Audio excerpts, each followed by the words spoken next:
Bom dia a todos. Vamos dar início à sessão 7.2. Estamos aqui como coordenadora eu, professora Simone, do IAU-USP, e a professora Natasha Rena, da Federal de Minas. Estou correta, Natasha? Sim, correto. Então, nós vamos aqui tentar mediar esse debate que seja proveitoso, que seja muito bom para todos nós. A Natasha já fez a chamada, então agora, se quisermos dar início, Natasha, começar a apresentar os trabalhos, à vontade. Então,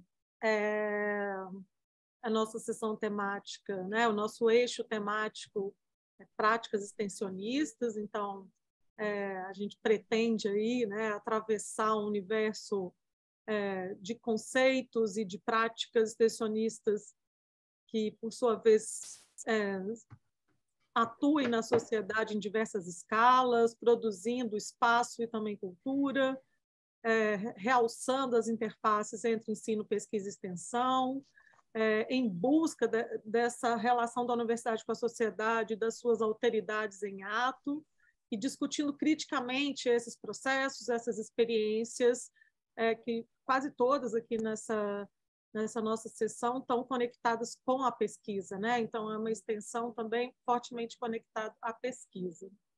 Nós temos 4 trabalhos, né? O primeiro, prática urbanística e o papel da universidade, experiências integradas de ensino, pesquisa e extensão em 3 cidades do estado de São Paulo. É o primeiro trabalho que vai ser apresentado. E aí temos como autores, né, o Jefferson Cristiano Tavares, Ana Laura Pereira Rossi e Janaína Matoso Santos. O segundo trabalho, Educação Urbana por uma Cidade Participativa. Temos como autores a Fernanda Milan Patti, Diandra Rodrigues Franco, Verônica de Freitas, Daniel Nardini Marques e Miguel Antônio Buzar. Temos o terceiro trabalho, Métodos de Pesquisa para a Prática Extensionista, a partir de uma revisão sistemática da literatura, o caso do projeto de extensão Arquitetura e Todos. E temos, por fim, o quarto trabalho, que é da Carolina, que ainda não está presente aqui. Vamos ver se ela chega no processo, que se chama Processos Participativos no Planejamento Metropolitano, o LUMES como método colaborativo. Acho que ela acabou de chegar, Carolina. Okay. Bom dia. Então, pronto, então estamos completos. Então, acho que a gente já pode começar a apresentação do primeiro trabalho. Vocês têm 15 minutos para apresentar. Após a apresentação dos 4 trabalhos, a gente vai abrir para o debate. E, né, a partir das 11h30, nós temos aí 30 minutos de debate. Então, primeiro grupo, né? Prática urbanística e o papel da universidade. Experiências integradas de ensino, pesquisa e extensão em 3 cidades do estado de São Paulo. Está aberto para vocês começarem a apresentação. Muito bem-vindo. Obrigado, Natasha. Obrigado, Natasha, pela apresentação. É bom ver aqui Simone, Lara, colegas, e os outros todos companheiros aqui do IAU e fora do IAU também. Fico muito feliz de estarmos aqui no Enampar hoje, logo no primeiro dia e na primeira manhã de trabalho. Eu vou compartilhar minha tela e vou tirar o meu vídeo, porque eu estou em casa, internet em casa. Bom, vocês não precisam ficar me justificando, né, que é um problema generalizado. Então, se tiver algum problema, me avisem, por favor, aqui pelo áudio e não pelo texto, que senão não vejo. Vou pedir para a Janaína e para a Ana Laura, que são as coautoras desse texto e participaram desse trabalho, já vou explicar já, né? Que fiquem na suplência aí de colocar essa tela também, meninas, porque se houver algum problema comigo, vocês dão continuidade, pode ser? Bem, eu vou compartilhar. Onde que eu vou para compartilhar a tela aqui? Você vai nesse setinha verde aí, compartilhar a tela. Isso, compartilhar a tela. Obrigado. Vocês devem estar vendo minha tela já? Já. Tá, eu vou tirar o meu vídeo para ficar mais leve e vou colocar o PDF aqui na tela. Estão vendo, né? Estamos. Muito bem.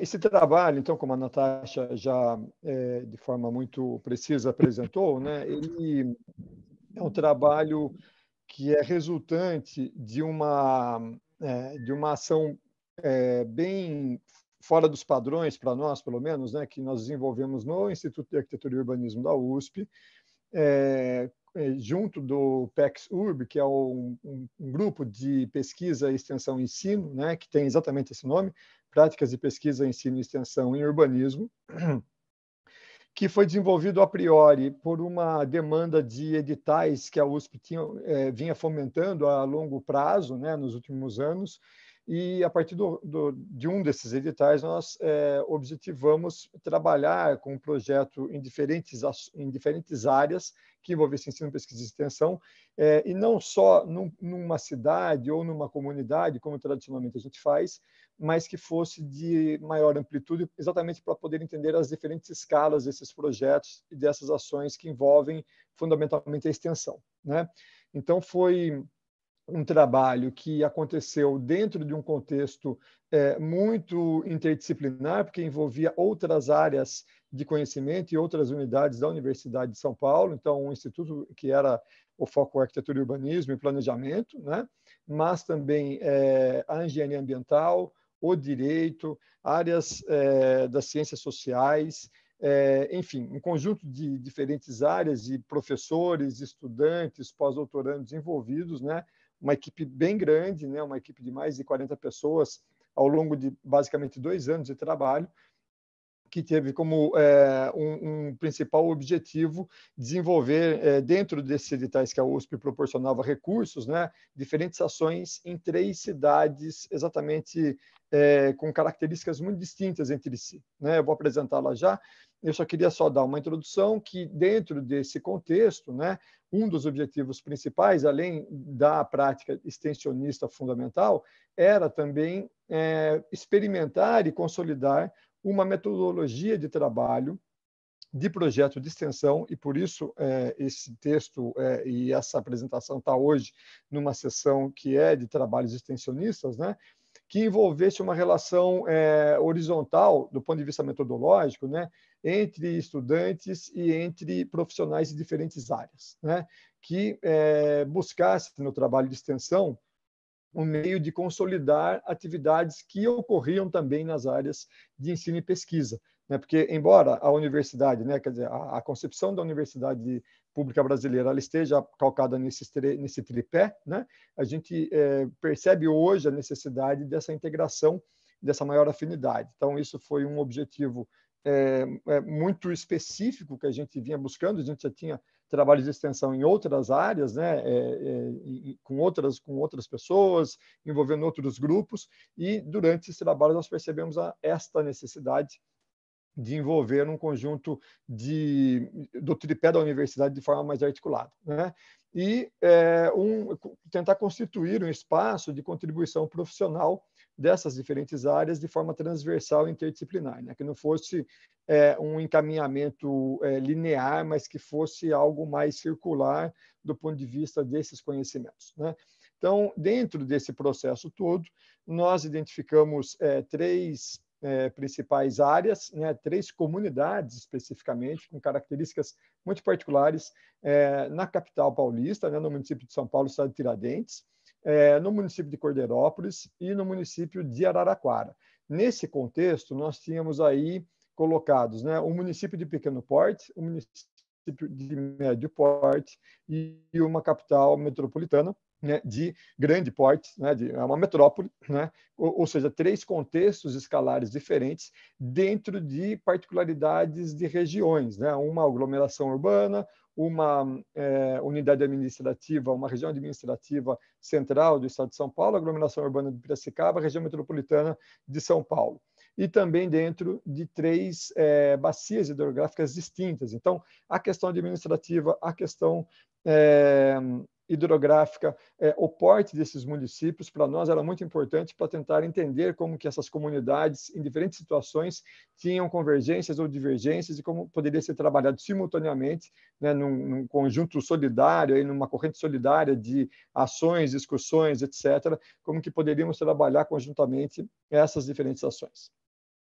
Muito bem, foram desenvolvidos, portanto, 3 projetos de extensão, né, vinculados à gestão pública, principalmente em Araraquara e em Cordeirópolis, e mais especificamente vinculado às demandas da comunidade em São Paulo, muito embora também tivéssemos feito reuniões com a prefeitura, né, com setores específicos da regularização fundiária do município de São Paulo, né? E que tiveram 3 resultados muito distintos, mas que as soluções foram integradas ao longo desse processo e articuladas entre si. Temos 15 minutos, né, Natasha? Eu estou marcando aqui, eu acho que já passaram 8 minutos, né? Mas eu vou apresentar rapidamente todos eles para ir para... Porque aqui não importa tanto o projeto em si, mas a metodologia, né? Eu vou pedir para a Ana Laura ou para a Janaína colocarem no chatzinho o link do nosso livro, que isso aqui resultou no livro que está disponível no portal de livros abertos da USP, o Águia, né? E essas experiências todas estão lá detalhadas, com todos os cuidados de uma publicação. O primeiro foi o Vila Praça, Araraquara, que resultou num projeto de parcelamento do solo para reassentamento de população de área de baixo risco, que quando o prefeito teve contato, né, numa das reuniões que nós fizemos com a gestão pública, ele optou em transformar esse projeto numa ação de política pública municipal. Então, foi um pequeno projeto de uma quadra e meia de reassentamento de extensão que se transformou, que virou uma política pública municipal, dado o foco, né, articulado com as demandas da cidade, né? Aqui é um pouco dos resultados desses projetos. O segundo projeto foi o Parque Ferroviário de Cordeirópolis, que também se inseriu dentro das políticas públicas do município e rearticulou, integrando ações de saneamento, de áreas de risco, de ações em áreas de preservação permanente, patrimônio ferroviário. Envolvemos a Rumo Logística, que é a empresa que cuida, que atua sobre, que tem a concessão sobre essa linha ferroviária no centro de Cordeirópolis, ou seja, também integramos aí um conjunto de secretarias envolvidas nesse processo todo, e que resultou tanto num projeto extensionista ambiental, urbanístico e arquitetônico, de uma complexidade muito grande. E o último, talvez o mais complexo de todos, e por isso que levou mais tempo, foi a urbanização Cachoeira das Garças, no limite da zona leste de São Paulo, na cidade de Tiradentes, numa área de confluência de 3 ou 4 outros municípios da região metropolitana, né, que envolveu muitas discussões com a comunidade e um conjunto de soluções complexas do ponto de vista urbanístico, porque é uma área de nascente, de fundo de vale, né, de topo de morro de fundo de vale, que exigiu de nós aí uma articulação muito grande com outros parceiros também, professores, pós-doutorandos. Eu não vou nomeá-los todos aqui, senão eu levaria muito tempo, mas todos eles estão na nossa publicação e a quem eu devo profundos agradecimentos nesse trabalho. Muito bem, o que nós buscamos nesse trabalho, né? Como eu disse, essas relações interunidades, interdisciplinares, eles resultaram em pelo menos 2 trabalhos de TGIs, né? Trabalhos finais de graduação, um na FAO e um na EASH, aqui em São Paulo, né? Alguns trabalhos de iniciação científica, muitas pesquisas também de iniciação e vinculadas aos estudantes, um curso de difusão feito dentro da comunidade, junto com os moradores, que envolveu diferentes faixas etárias, crianças de 7 anos, adultos de 70 anos. Foi uma experiência incrível, né? A elaboração de textos para artigos científicos, como esse aqui, e publicações em revistas acadêmicas, e os próprios projetos que demandaram 1 ano e meio de trabalho e mais 6 meses de consolidação por relatórios, etc., né? Obviamente, e transversalmente, nós fizemos alguns cursos lá na comunidade, um deles de difusão, também financiados pela Pró-Reitoria de Extensão da USP, dentro da nossa comissão de extensão do Instituto de Arquitetura e Urbanismo de São Carlos, né?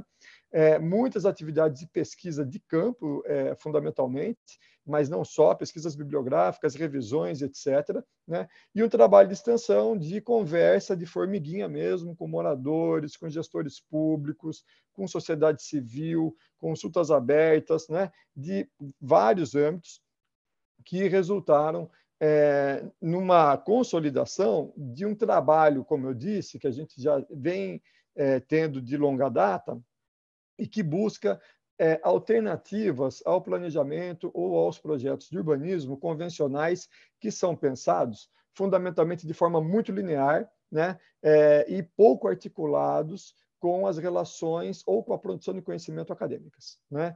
Então, nós, nesses 3 projetos, nós buscamos afinar essa metodologia. Então, eu tenho chamado, né, os padrões de projetos de urbanismo convencionais de padrão de projetos cascata, né? Aquele projeto que você pensa uma concepção dentro do urbanismo, depois você chama as engenharias, depois você chama as especialidades, depois você consolida o projeto, depois ele vai para a obra, né? É quase que como por degraus, né? Eles ficam muito fechados dentro das suas áreas de conhecimento e não dialogam entre si, né? Nós saímos desse modelo, ou tentamos romper esse modelo em cascata, em degrauzinho, né? Para um modelo de um circuito de ações que fosse mais circular mesmo, de circulação de ideias, valorizando os diferentes conhecimentos, né? Cibele Rizek, Marcelo Montagnon, Camila Camargo, Fabiana Severi foram alguns dos professores e de colegas, né, pós-doutorandos envolvidos nesse processo, né, entre um conjunto gigantesco de alunos dentro de disciplinas optativas, dentro de cursos de difusão e dentro do grupo de pesquisa que se articulou com outras unidades da universidade, como eu disse, a EASH, a FAUSP, né, a partir do IAL, que resultou, portanto, nesses 3 projetos que com um fôlego muito grande dos alunos envolvidos, tanto de pós-graduação como de graduação, mestrandos,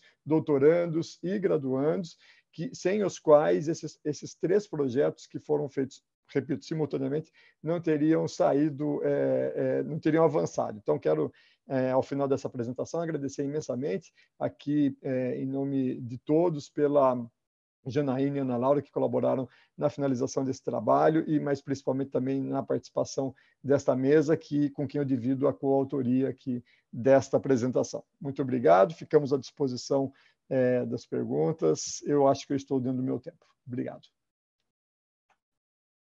Muito obrigada.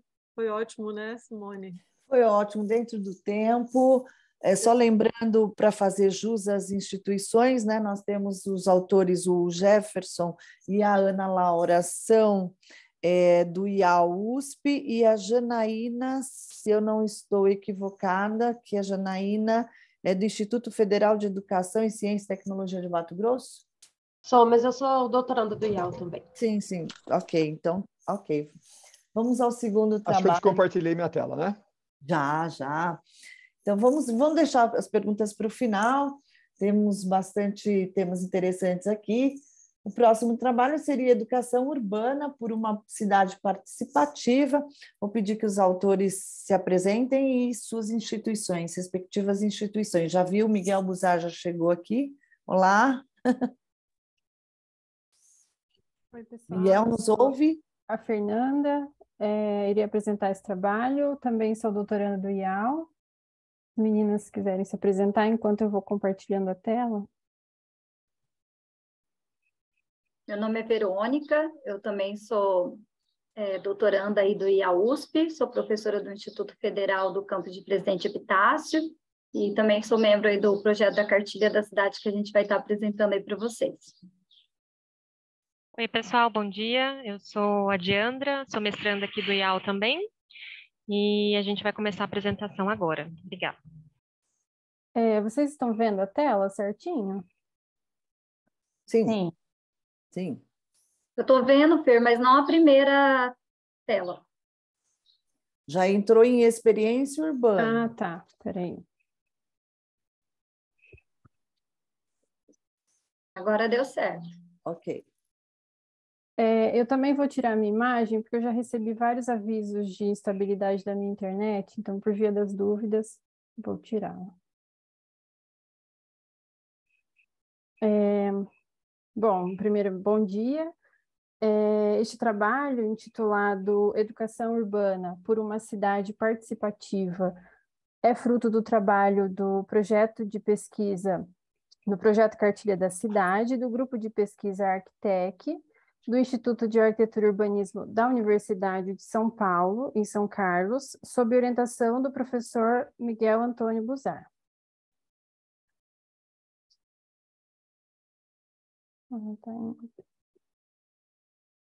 Ainda hoje, a respeito da cidade, da arquitetura e do urbanismo, os temas estão muito restritos a uma parte da população.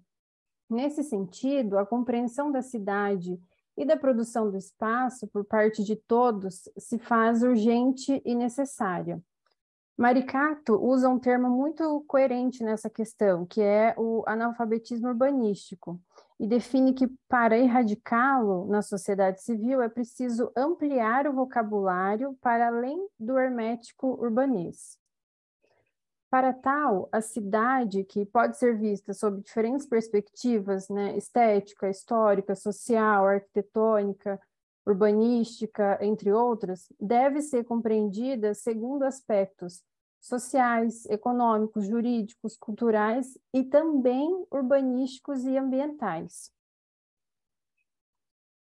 Nesse ínterim, o projeto Cartilha da Cidade, consonante com a expressão alfabetização urbanística, discute a produção do espaço urbano por meio de situações e problemas em atividades desenvolvidas com estudantes, pesquisadores, professores e a sociedade civil como um todo. Então, a cartilha visa tornar acessível temáticas urbanas por meio da reflexão e da crítica da atual conjuntura, propondo espaços de diálogos e estimulando a formação urbana e cidadã. Como forma de assegurar a experiência urbana de cada um, né, o conceito de cidadania assegurado pela Constituição Federal garante os direitos sociais de cada cidadão. Dessa forma, então, cidadania e experiência urbana tornam-se indispensáveis para a construção da cidade, no que se refere à transformação da sociedade. E, assim sendo, a prática coletiva do exercício da cidadania liga-se diretamente a um conceito denominado por Henri Lefebvre, que é o de direito à cidade. Então, conforme os autores citados, né, o exercício da cidadania, ela se vincula ao direito à cidade e à educação urbana. Né? Então, isso valida a experiência urbana do indivíduo, né, garante que cumpra o direito cívico e a certeza de contribuir para um desenvolvimento de cidades melhores, mais equipadas e qualificadas.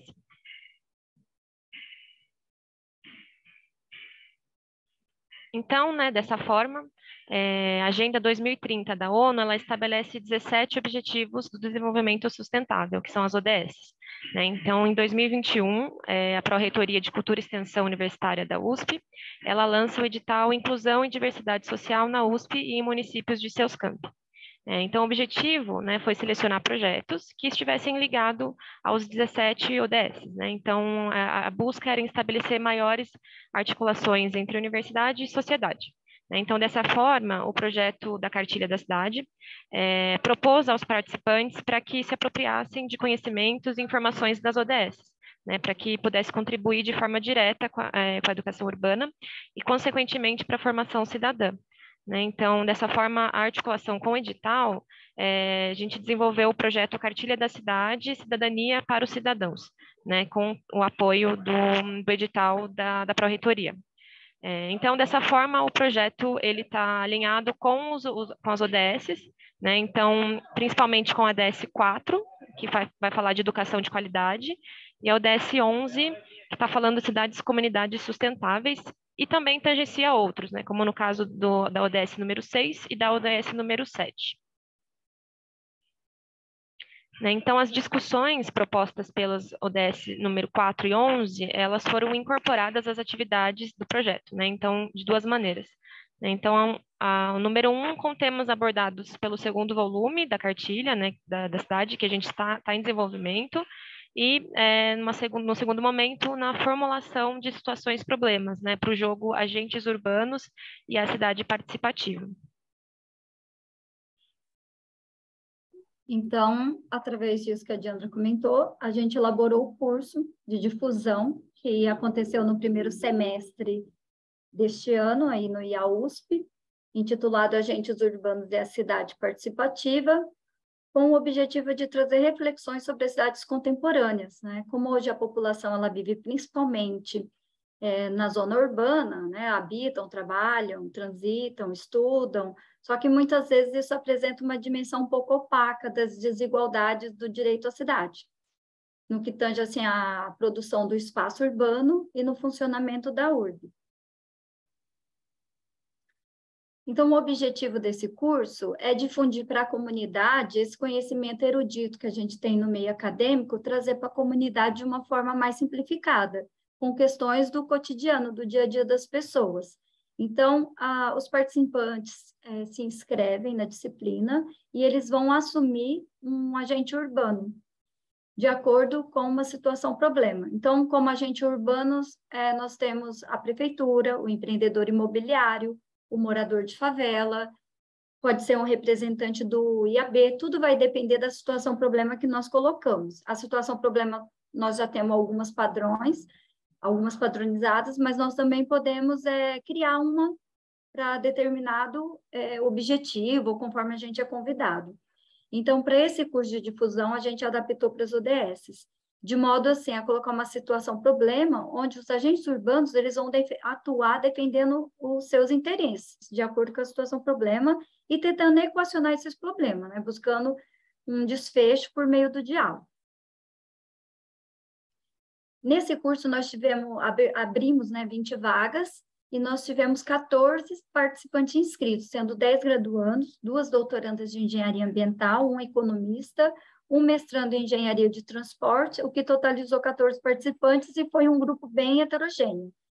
Para esse jogo que aconteceu dentro do curso, nós utilizamos esse tabuleiro físico, conforme tem essa imagem aqui à direita, onde esses bloquinhos coloridos, eles apresentam a representação do uso e ocupação do solo, por exemplo, esses amarelinhos são usos residenciais, temos zoneamentos distintos, e essa cidade é uma cidade fictícia, que a gente intitulou ela de Rios Perenes.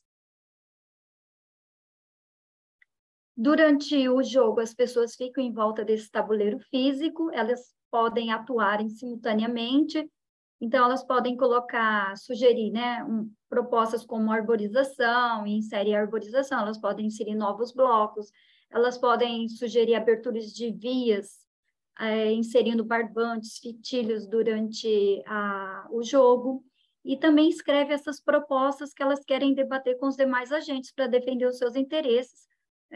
Nesse caso aqui, elas escreveram na lousa essas propostas iniciais para começar o debate entre os agentes, para haver esse diálogo. Então, esse jogo, em momento algum, ele tem a intenção de chegar a uma conclusão. Pode ser que isso aconteça, mas o principal objetivo é debater o diálogo.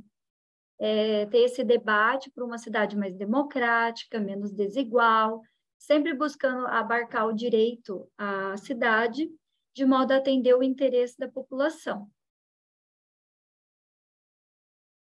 Agora, as considerações finais é que esse projeto da cartilha, ele busca incentivar nos cidadãos uma autonomia política e social, mostrar para essas pessoas que elas participam desse processo de construção da cidade, que elas devem assumir esse papel enquanto cidadãos.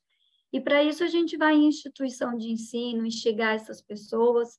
Nós iniciamos nas escolas públicas de São Carlos, no ensino fundamental, ensino médio, mas nós trabalhamos com distintas faixas etárias, desde a creche até a pós-graduação ou profissionais afins. E cada vez que a gente aplica um jogo, desenvolve um curso, é uma aprendizagem para os membros da cartilha. Nós também vamos aprimorando esse jogo, né, produzido pelo projeto da Cartilha da Cidade. Aqui são algumas referências que a gente utilizou nesse artigo e também no curso de difusão. Do lado direito, eu vou deixar o nosso e-mail, caso alguém queira entrar em contato para, né, perguntar alguma coisa, participar, né, como membro do projeto da Cartilha da Cidade. Vou deixar também as nossas redes sociais, o Instagram é @cartilha.dacidade, no Facebook é @cartilha-da-cidade. O e-mail também, né, pode entrar em contato pelo e-mail da Cartilha da Cidade, @iausp.br. E embaixo nós temos o nosso site, que está em desenvolvimento, e é possível baixar o volume 1 da Cartilha da Cidade e também algumas versões dos jogos, né, para as distintas faixas etárias. Agradeço ao projeto Cartilha da Cidade, ao Grupo Enamparc, ao Grupo Arquitec, ao IAUSP, né, de São Carlos, e a coordenação aí da Simone e da Natasha, né, do Enamparc aí. Muito obrigada. Obrigada. Muito bom, muito claro, né? O trabalho de vocês, excelente. Olha só, então vamos dar continuidade, né? Agora a gente tem o próximo trabalho, o terceiro a ser apresentado, métodos de pesquisa para a prática extensionista a partir de uma revisão sistemática da literatura. O caso do projeto de extensão Arquitetura de Todos. E aí a gente tem a Maiara Reis. Isso, estou aqui. Do Instituto, né, Federal Fluminense. Isso. E você que vai apresentar? Isso. Ótimo, então tá. Me escutam bem? Ah? Sim, sim. Tá, eu vou aqui compartilhar a tela, só um momentinho. Está aparecendo aí para vocês a tela inteira? Tá ótimo, sim. Só um momento aqui. Ainda tá, né? Sim. Certo. Só ajustar aqui a tela para mim. Bom, primeiramente, bom dia a todos. Meu nome é Maiara. Eu sou mestranda do Instituto Federal Fluminense, né, IFE, e irei apresentar para vocês o trabalho Métodos de Pesquisa para a Prática Extensionista, a partir de uma revisão sistemática da literatura, o caso do projeto de extensão Arquitetura de Todos. Os demais autores estão aqui presentes, né, vou apresentá-los, a mestranda Morena, graduanda Maria Luísa e o professor e coordenador do projeto, o professor Luciano Falcão. Bem, este trabalho aqui parte do princípio, né, que a extensão ela articula o ensino e a pesquisa, formando o tripé de suscitação das universidades e institutos federais, né, do Brasil. Sendo a extensão uma oportunidade do profissional em formação de trabalhar a cidade real com os problemas territoriais, socioambientais e também a chance de articular, né, as soluções possíveis juntamente com os atores locais, como os moradores.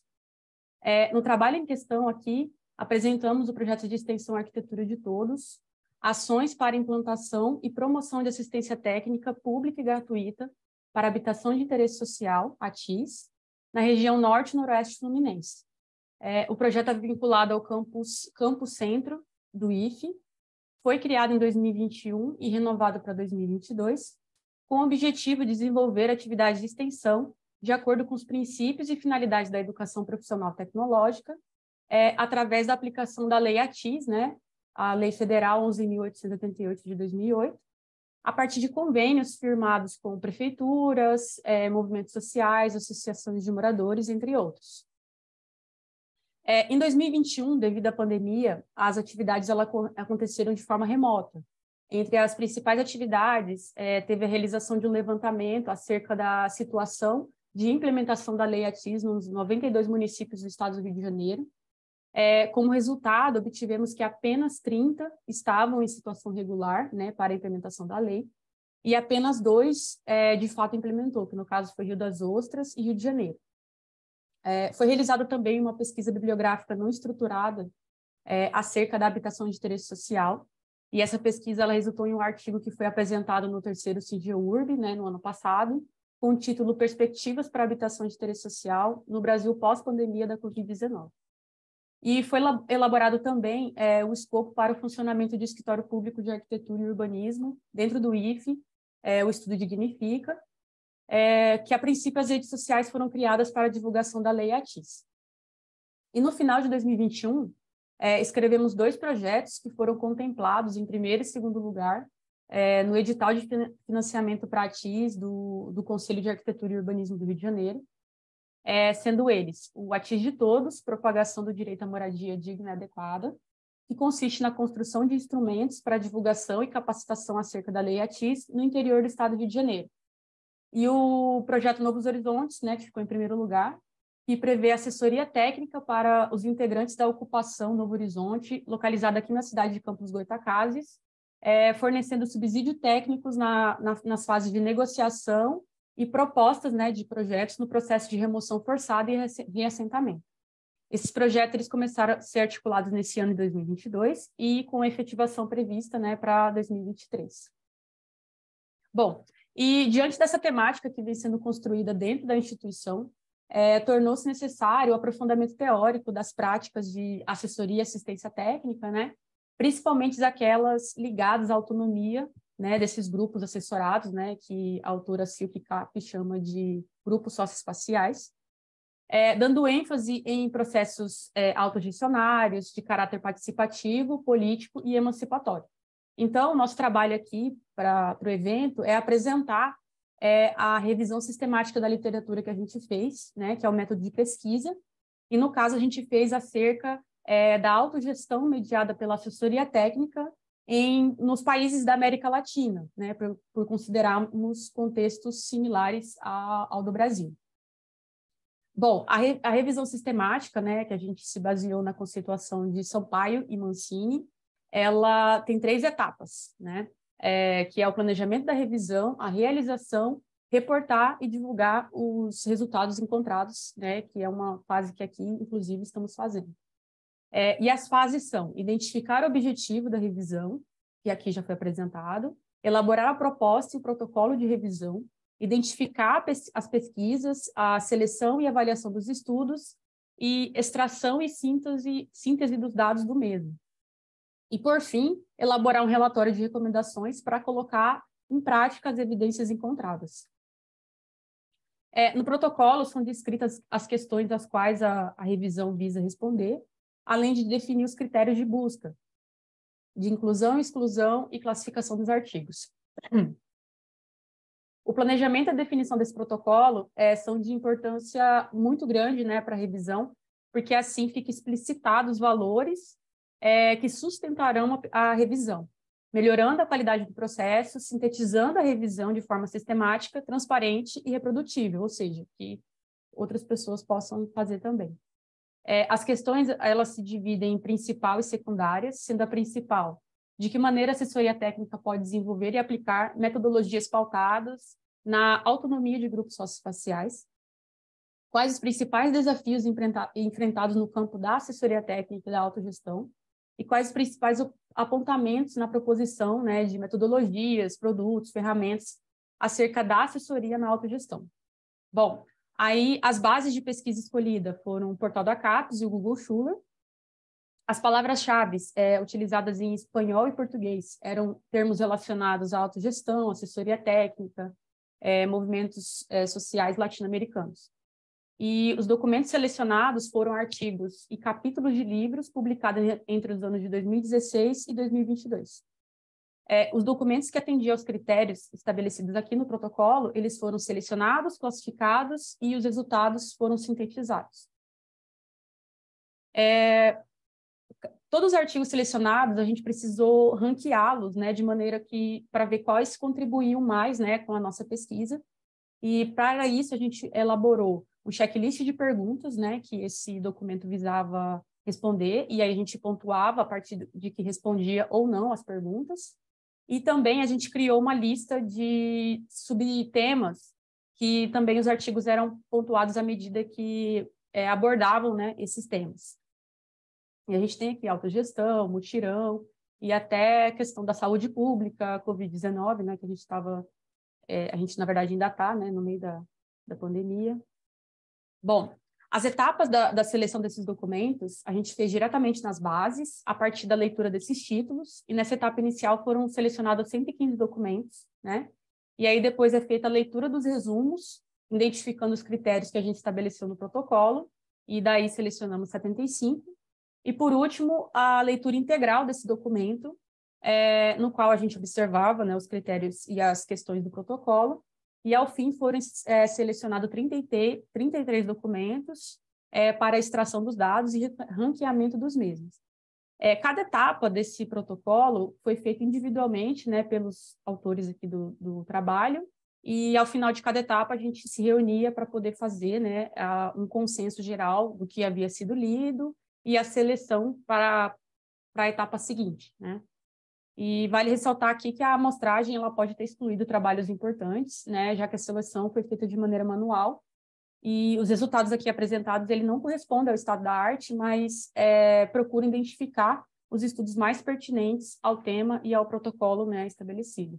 Aqui é só para mostrar uma planilha de como a gente organizava os artigos, fazia a pontuação e a identificação dos subtemas.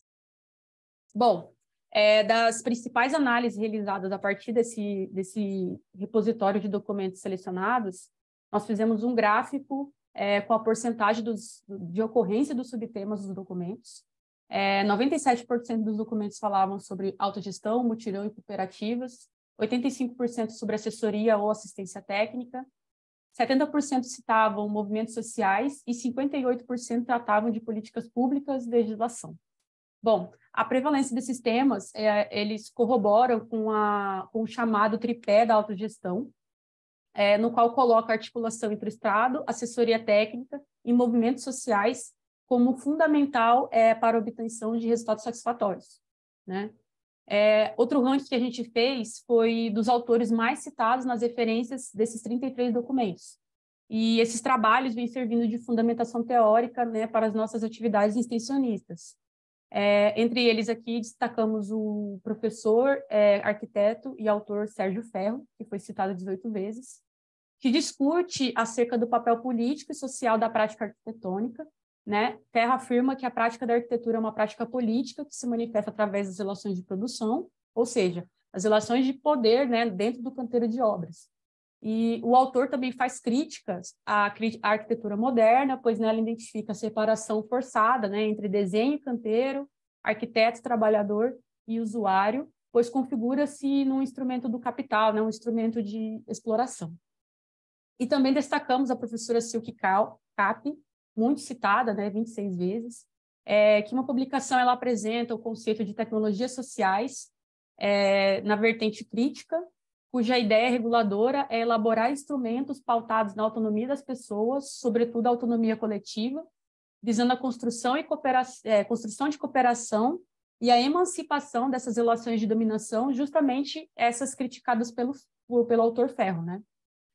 Em outra publicação da professora Silke, são apresentadas as investigações teórico-práticas relativas à assessoria técnica, feita pelos grupos de pesquisa MON e Lagear, da UFMG.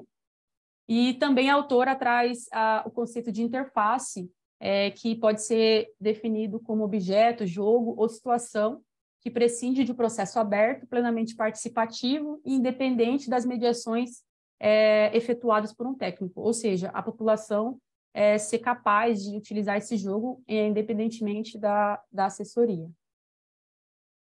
Então, para concluir a questão da revisão, a gente fez um resumo, né, dos principais desafios, das principais diretrizes no campo da assessoria técnica e autogestão que deveriam ser levadas em consideração nas atividades extensionistas. O quadro é um resumo, a fim de colocar em prática essas evidências encontradas, né?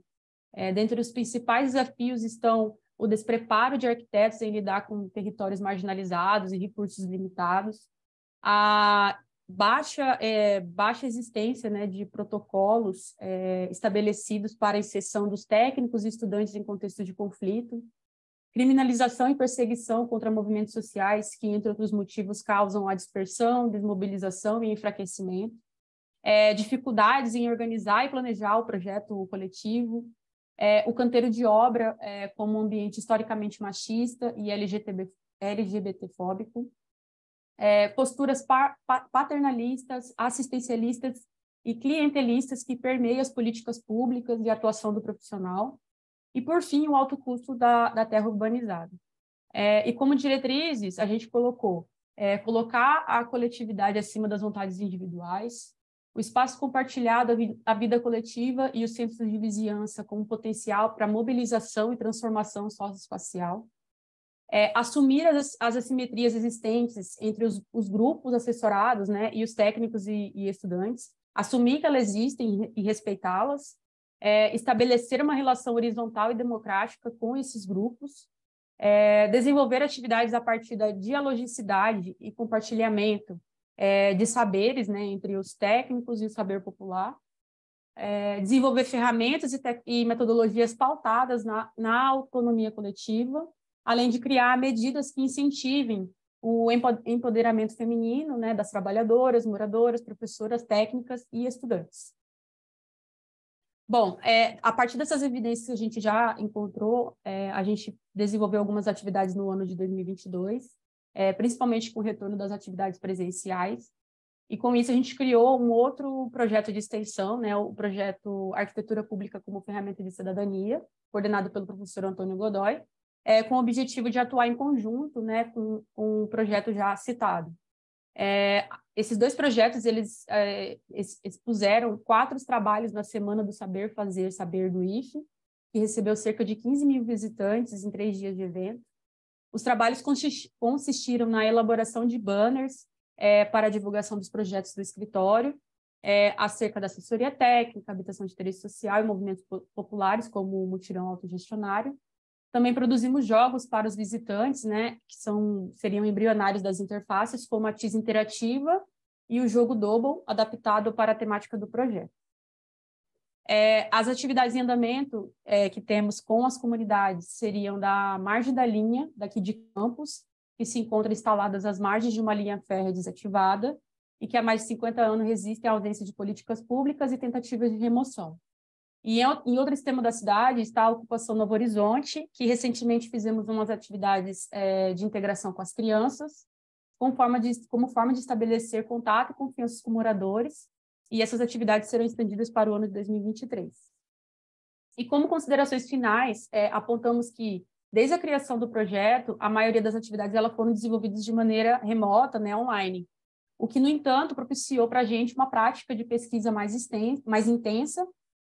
Portanto, enxergamos a pesquisa científica bem como seus métodos de pesquisa, como atividade necessária à vida acadêmica para desenvolvimento da crítica e entendimento da realidade urbana e habitacional do país, e principalmente no contexto latino-americano de movimentos e lutas contra as formas de exploração e opressão, convém ampliar o debate acerca da elaboração de ferramentas que contribuam para a autonomia, organização e transformação político-social desses grupos socioespaciais. Então, assim, a reinvenção da nossa formação e atuação profissional, ela passa pelo embate direto com as estruturas sociais que reproduzem desigualdades. E o projeto de extensão, ele visa contribuir para essa atuação, né, da assessoria técnica, abordando o redimensionamento dos saberes e práticas que condicionam o ensino e, consequentemente, a prática da arquitetura e do urbanismo. Aqui são as referências utilizadas na apresentação. Obrigada a todos. Aqui estão os dados dos autores, caso alguém queira contribuir ou tirar dúvidas.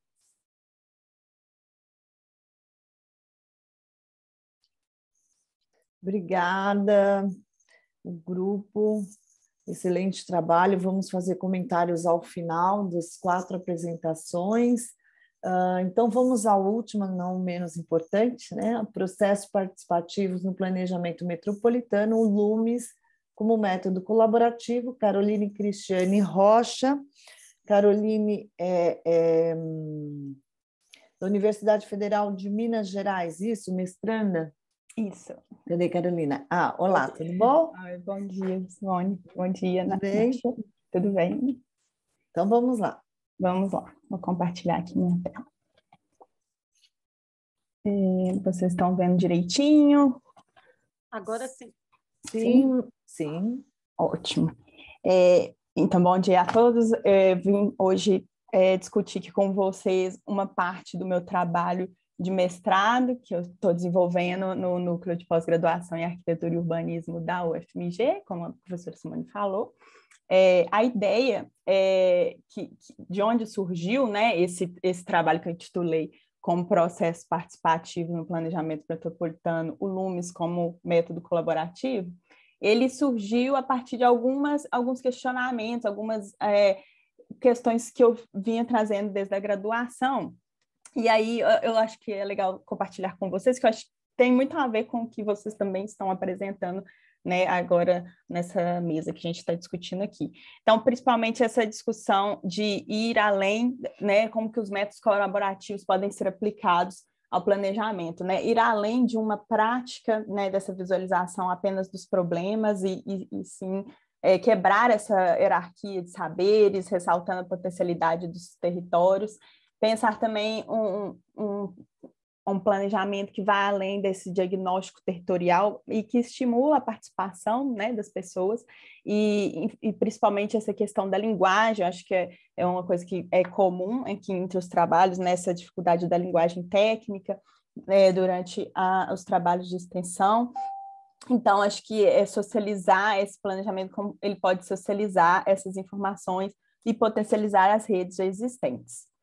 E aí eu fiquei pensando essas discussões dos métodos colaborativos, né, e eles como ferramentas e também como processos, né. Então, ferramentas porque eles vão contribuir para essa construção e ampliação da participação efetiva dentro do planejamento, né, a gente espera que isso seja, de fato, uma realidade. Então, a partir desses diversos instrumentos, como os colegas mostraram, né, jogos, mapas, entrevistas, diagnósticos rápidos participativos, essas ferramentas elas vão trazer uma maior participação, né, para dentro das temáticas do planejamento urbano. E também como processo, porque ela contribui para esse engajamento do cidadão em torno das questões urbanas, que não é uma coisa imediata, né? Esse engajamento ele vai acontecendo a partir de um trabalho contínuo do técnico ali envolvendo a comunidade e assumindo essa simetria de saberes, como a colega apontou. E aí alguns outros questionamentos que eu fui trazendo assim, dentro da minha pesquisa, de quanto planejadores urbanos, como podemos ativar esses processos participativos, né? Então, pensando em construir outros espaços urbanos mais justos, mais solidários e democráticos, acho que essa questão da participação é fundamental. E como as pessoas realmente querem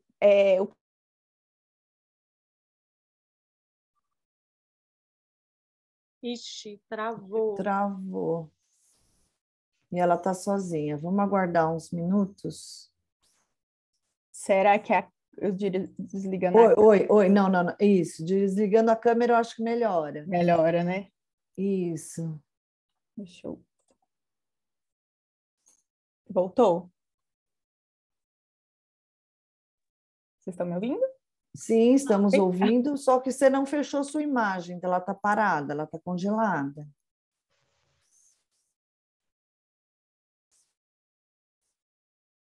Ixi, caiu o trabalho. Agora ela caiu. Bom, quanto talvez...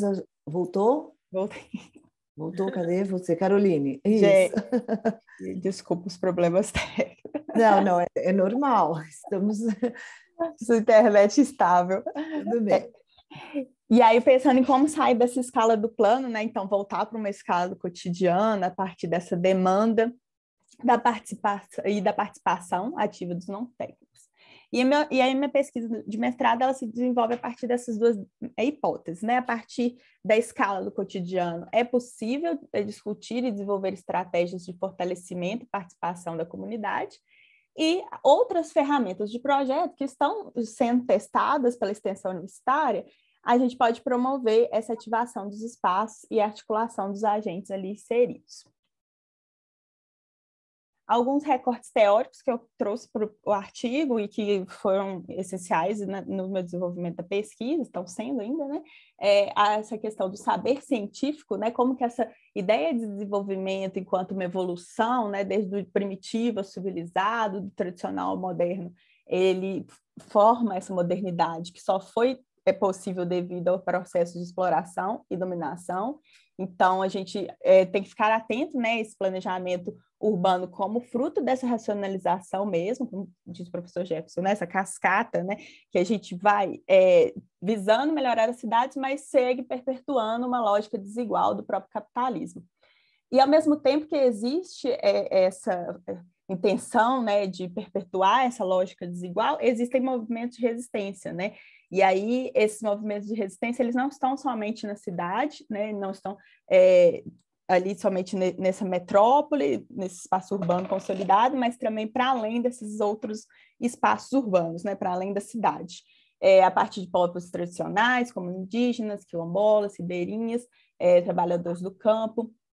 Então, dentro do planejamento urbano, a gente tem que sempre questionar, né, se reforça esses conceitos hegemônicos do saber científico ou se a gente vai revelar essas vozes dos outros sujeitos que estão no território, que estão sendo resistência, né? E aí, eu acho que uma questão super importante que eu estou trabalhando com o conceito do professor Heine Randolph, que é essa prática de transformação social que exige uma outra prática de planejamento, né? E aí ele fala sobre uma reorientação epistemológica do planejamento que se daria num planejamento subversivo. E aí o professor Marcelo Lopes Souza também reforça essa ideia, né, nesse sentido de que os instrumentos de planejamento eles só adquirem importância a ter sua regulamentação e sua implementação influenciados pelos cidadãos. E a professora Silvia Capo também, como já foi citada, vai falar que esse direito à cidade é o direito de exercer essa autonomia, né, das pessoas poderem decidir o que elas querem para o seu espaço. E a partir do planejamento baseado na aprendizagem social, como fala o professor João Friedman, é que está essa possibilidade de atuação na pequena escala, né? Então, porque essa abordagem centrada na ação, né, o conhecimento técnico-científico, ele vai equivaler ao conhecimento gerado na vida cotidiana. Então, diante dessas questões teóricas, eu proponho enfrentar esse modelo de planejamento que atende aos interesses do capital e se distancia da população.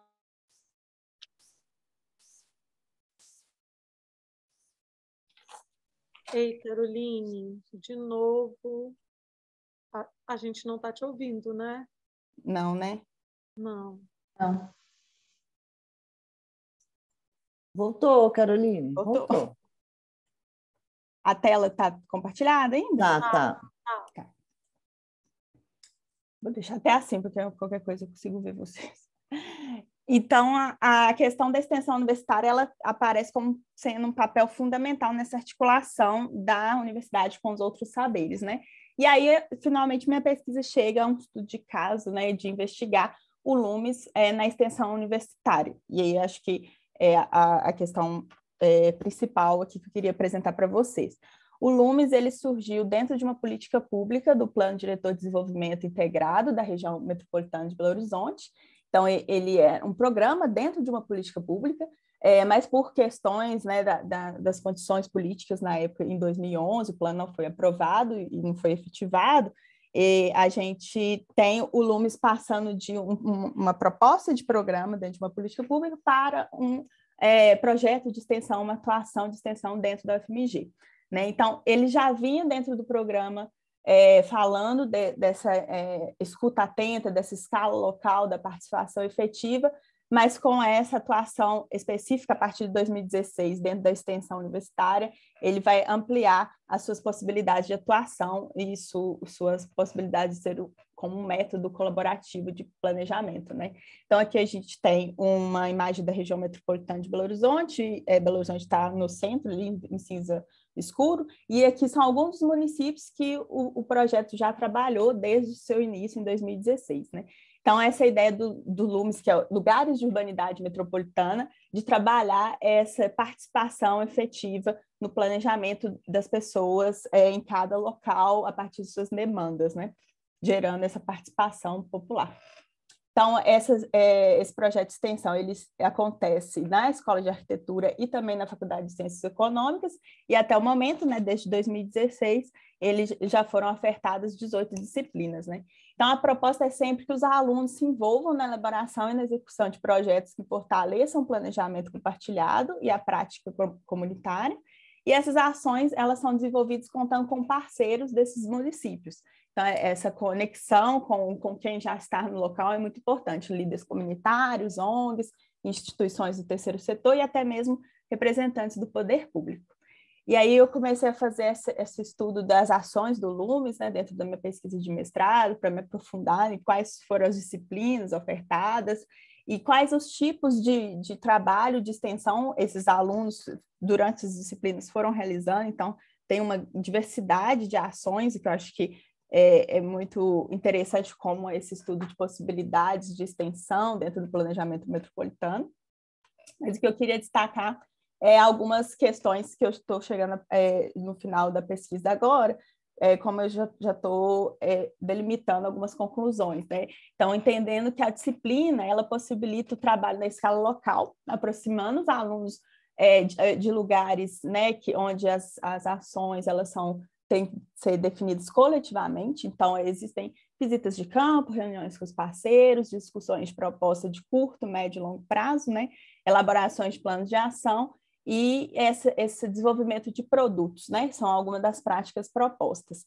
E aí, falando dessa escala local, mas como vocês viram, para além da cidade de Belo Horizonte, né? Então, é interessante também essa articulação metropolitana, como ela se dá, como a gente reforça essa importância de trabalhar municípios de médio e pequeno porte.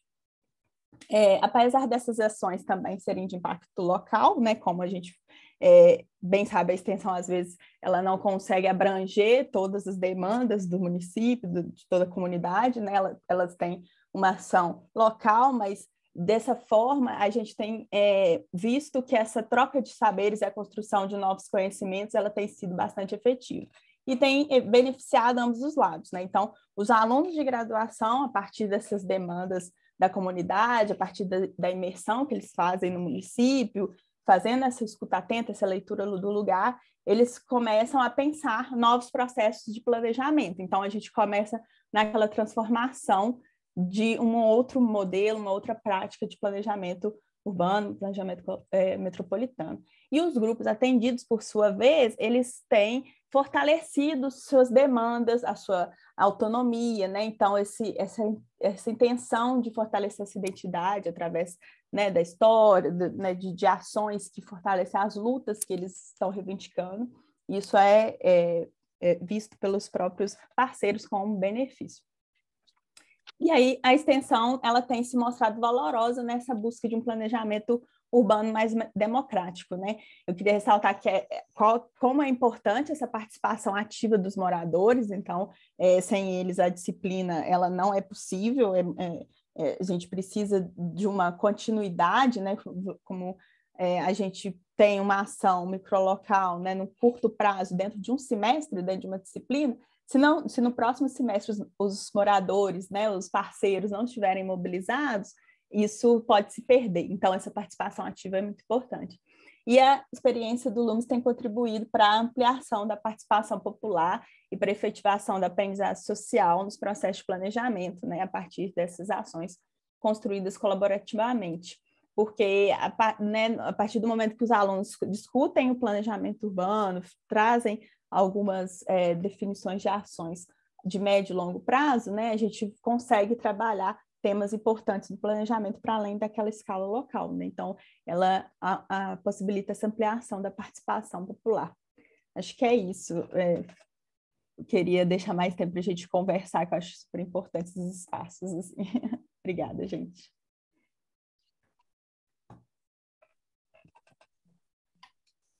Bom, olá, então vamos lá, né? Eu vou deixar também, tenho perguntas para os grupos, mas vamos abrir primeiro, eu acho, né, Natasha, para os convidados que estão aqui presentes. Pode ser feita a pergunta oralmente, não necessariamente escrito no chat, mas eu vejo aqui, né, os 4 trabalhos, uma coisa muito bonita, já freiriana, né, que a educação é um ato político.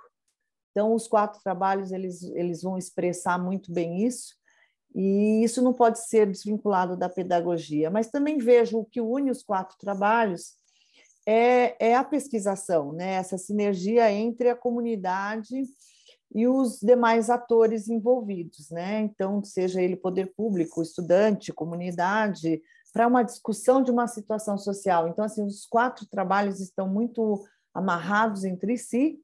Se alguém, então, quiser fazer alguma pergunta, temos alguém?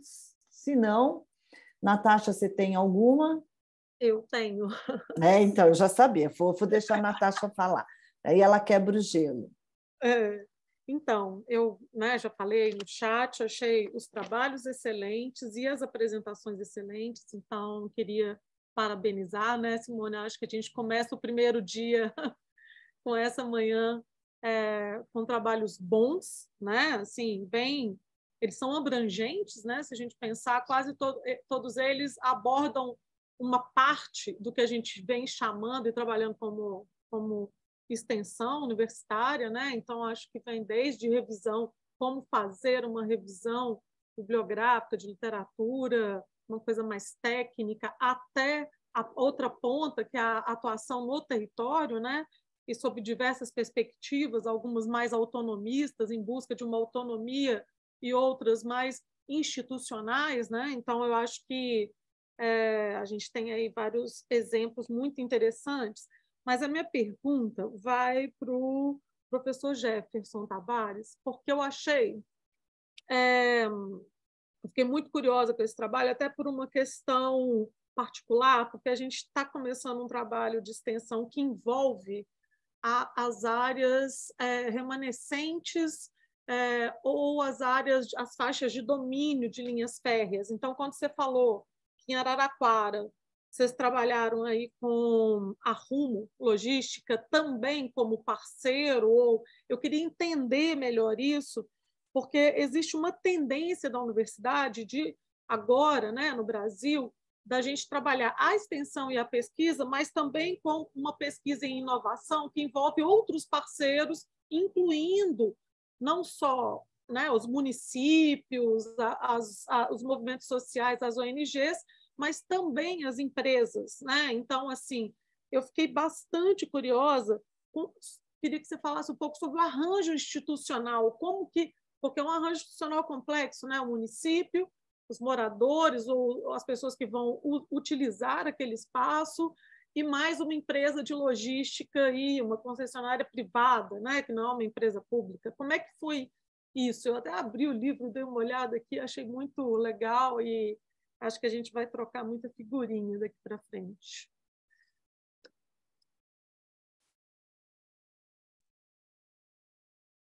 Tá sem som, Jefferson. Tá sem som.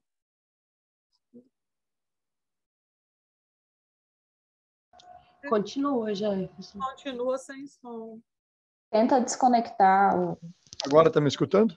Agora sim. Eu acho que o meu computador, por algum problema, não está lendo quando eu tiro o pluguinho do fone, mas vamos lá.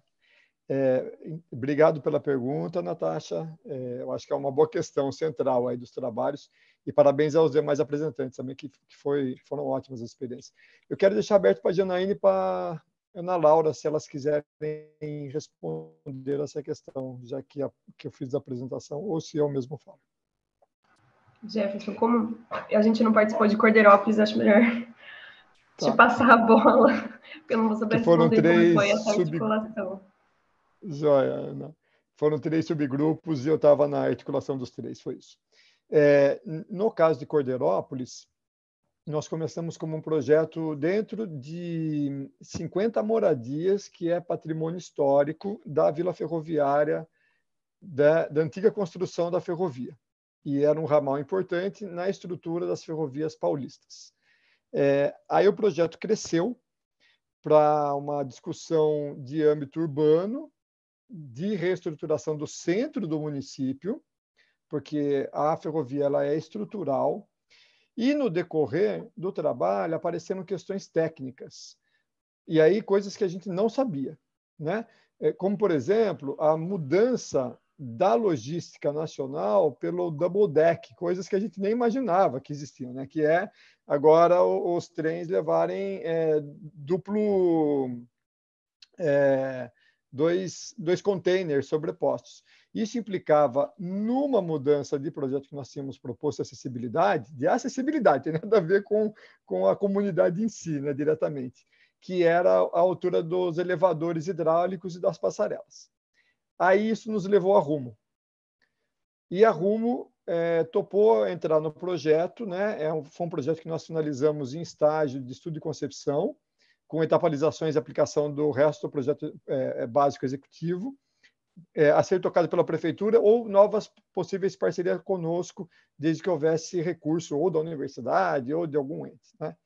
E a Rumo nos deu toda a orientação de como estavam esses trâmites tecnológicos dentro da operação logística, que subsidiaram as mudanças do projeto, e se mostrou extremamente solícita a colaborar no desenvolvimento, né? E aí isso exigiu outras reuniões com eles, internas, né?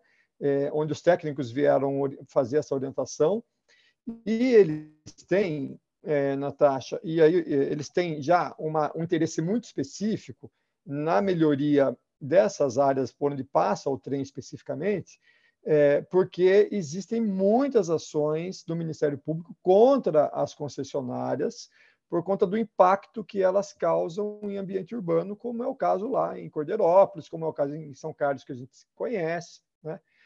Então, essas melhorias, elas não são um favor, na verdade, né? Elas são uma contrapartida, e esse é um dado importante, elas são uma contrapartida ao município diante dos problemas que são gerados pela operação dentro do centro urbano, né? Até para melhorar as condições para fazer a renovação, né, da concessão. Exatamente. Então, esse foi um caminho. E aí um dado extra que não estava lá no projeto, mas que apareceu agora, né?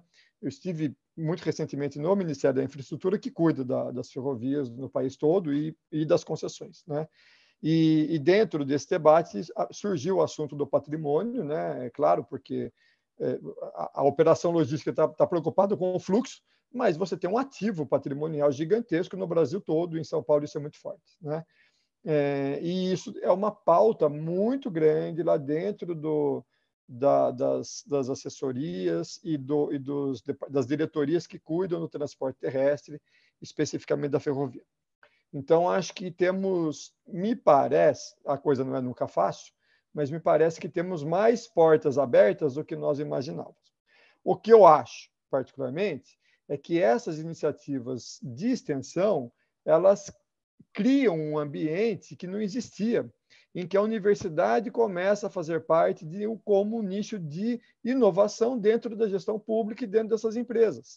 Eu acho que esse é o dado importante, né? A extensão, como apontou os últimos trabalhos, né, da Federal Fluminense, agora da UFMG, lindos trabalhos, por sinal, e da Cartilha da Cidade também, né, que essas revisões apontam uma mudança do caráter do trabalho extensionista, né, que nunca nem foi clientelista, nem quis ser, né, mas corre esse risco, mas a universidade está aparecendo com outro filão, né, que dentro da literatura das políticas públicas é chamada de nicho inovativo, né, não é uma invenção minha. Ela é um nicho inovativo, porque é onde se pensa, ela está fora da gestão, está fora do balcão do dia a dia ali das demandas, né? Então, ela tem essa capacidade de discutir isso. Então, eu vejo um pouco essas possibilidades bem mais abertas do que, sei lá, 20 anos atrás, né? Quando eu era estudante e era muito pouco, essa prática era muito pouco usual. Muito bom, muito obrigada, Jefferson. A gente tem muito que trocar. À disposição, o grupo está à disposição. E complementando aqui a fala do Jefferson, eu acho que esse é um exemplo do que aconteceu lá em Cordeirópolis, né? Em cada projeto a gente teve a inclusão de agentes que às vezes não apareciam em outro projeto, né? Então, se muitas vezes dentro da prática do projeto em sala de aula a gente considera o território dentro das condições normais de pressão e temperatura, dentro desses projetos reais isso não acontece, né? A gente tem a inclusão de novos agentes, novas problemáticas, o que reforça essa ideia do Jefferson do projeto em rede, não o projeto desenvolvido por meio de operação de etapas, né? Então, isso é um ganho absurdo que a gente tem dentro do processo de ensino e aprendizagem, né? Exatamente por essa complexidade que reafirma o que acontece no mundo real. Exatamente, muito bom. A Carolina está com a mão levantada. Oi, gente, vou fazer uma pergunta, várias perguntas. Caroline, só um minuto. Ô, Natasha, vamos fazer uma rodada, porque tem aqui a Vera colocou uma pergunta, acho que vem na frente. No chat. No chat. Vamos ler a pergunta. Carolina, você faz a sua pergunta. Se tivermos uma terceira, aí a gente fecha uma rodada, tá?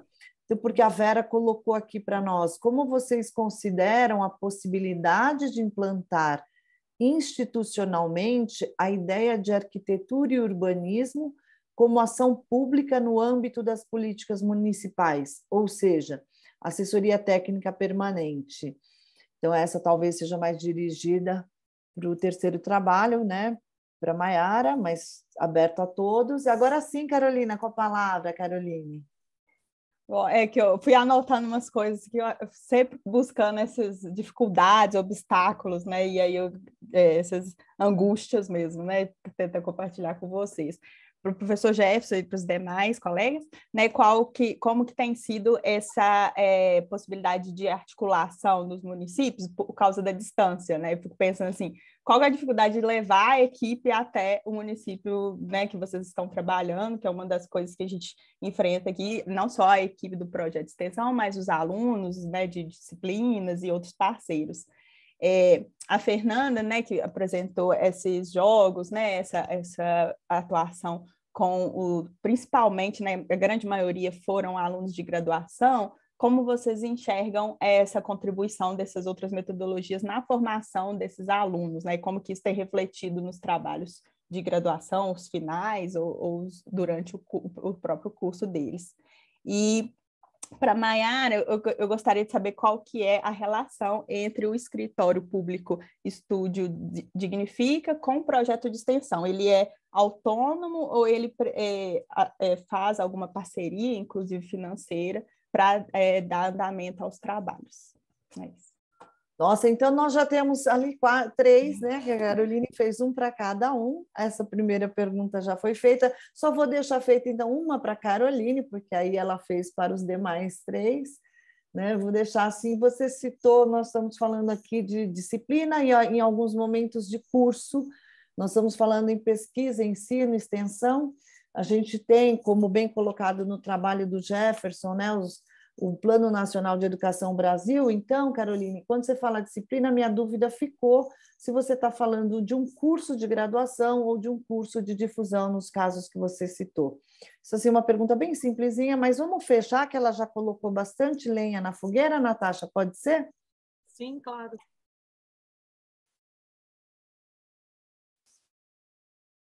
Então, quem gostaria de responder primeiro a pergunta da Vera? Posso começar. Eu acho que já relaciona um pouco com o que a Caroline perguntou. Posso? Tá. Sim, bom, sim. como até a gente apresentou ali no projeto, no trabalho, essa extensão dentro do IFE, e, na verdade, essa atuação voltada mais para a assessoria técnica, ela é uma coisa bem inicial, né? A gente começou em 2021. E a ideia, né? O Estúdio Dignifica, ele está dentro da extensão, porque justamente a gente não tem autonomia ainda institucional, né? Então, não estamos ainda conformados e por isso que o projeto de extensão, ele ancora, né? Essa ação dentro da instituição, né? Através de um professor coordenador, né, que é o professor Luciano, e a nossa ideia é que enquanto essa estrutura ela não se conforma, o projeto de extensão ele vai articulando as ações da atividade, né, de extensão com prefeituras, com a associação de moradores, e no nosso caso a gente procurou os editais, né, por exemplo, do CAL, para ter esse apoio financeiro no sentido de bolsas, até de adquirir materiais, né, como notebook, os materiais que a gente vai utilizar nas nossas atividades. Então, todas essas parcerias a gente vai colocando elas dentro desses moldes, né, de edital, ou o convênio mesmo, né, com a prefeitura. A gente tem aqui em andamento algumas parcerias para ser fechada, né, com a própria prefeitura municipal daqui de Campos, e enquanto a gente não tem autonomia, principalmente a financeira, a gente vai tentando articular, né, as bolsas com o IFE, bolsas via editais, então vai tudo acontecendo assim de maneira, vamos dizer assim, no que dá para ser feito, né?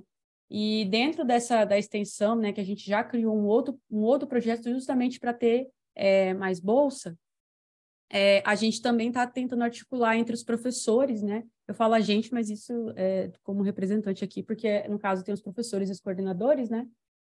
Estão tentando articular a criação também de um núcleo de pesquisa dentro da instituição para conseguir articular isso de maneira mais, vamos dizer assim, permanente, né?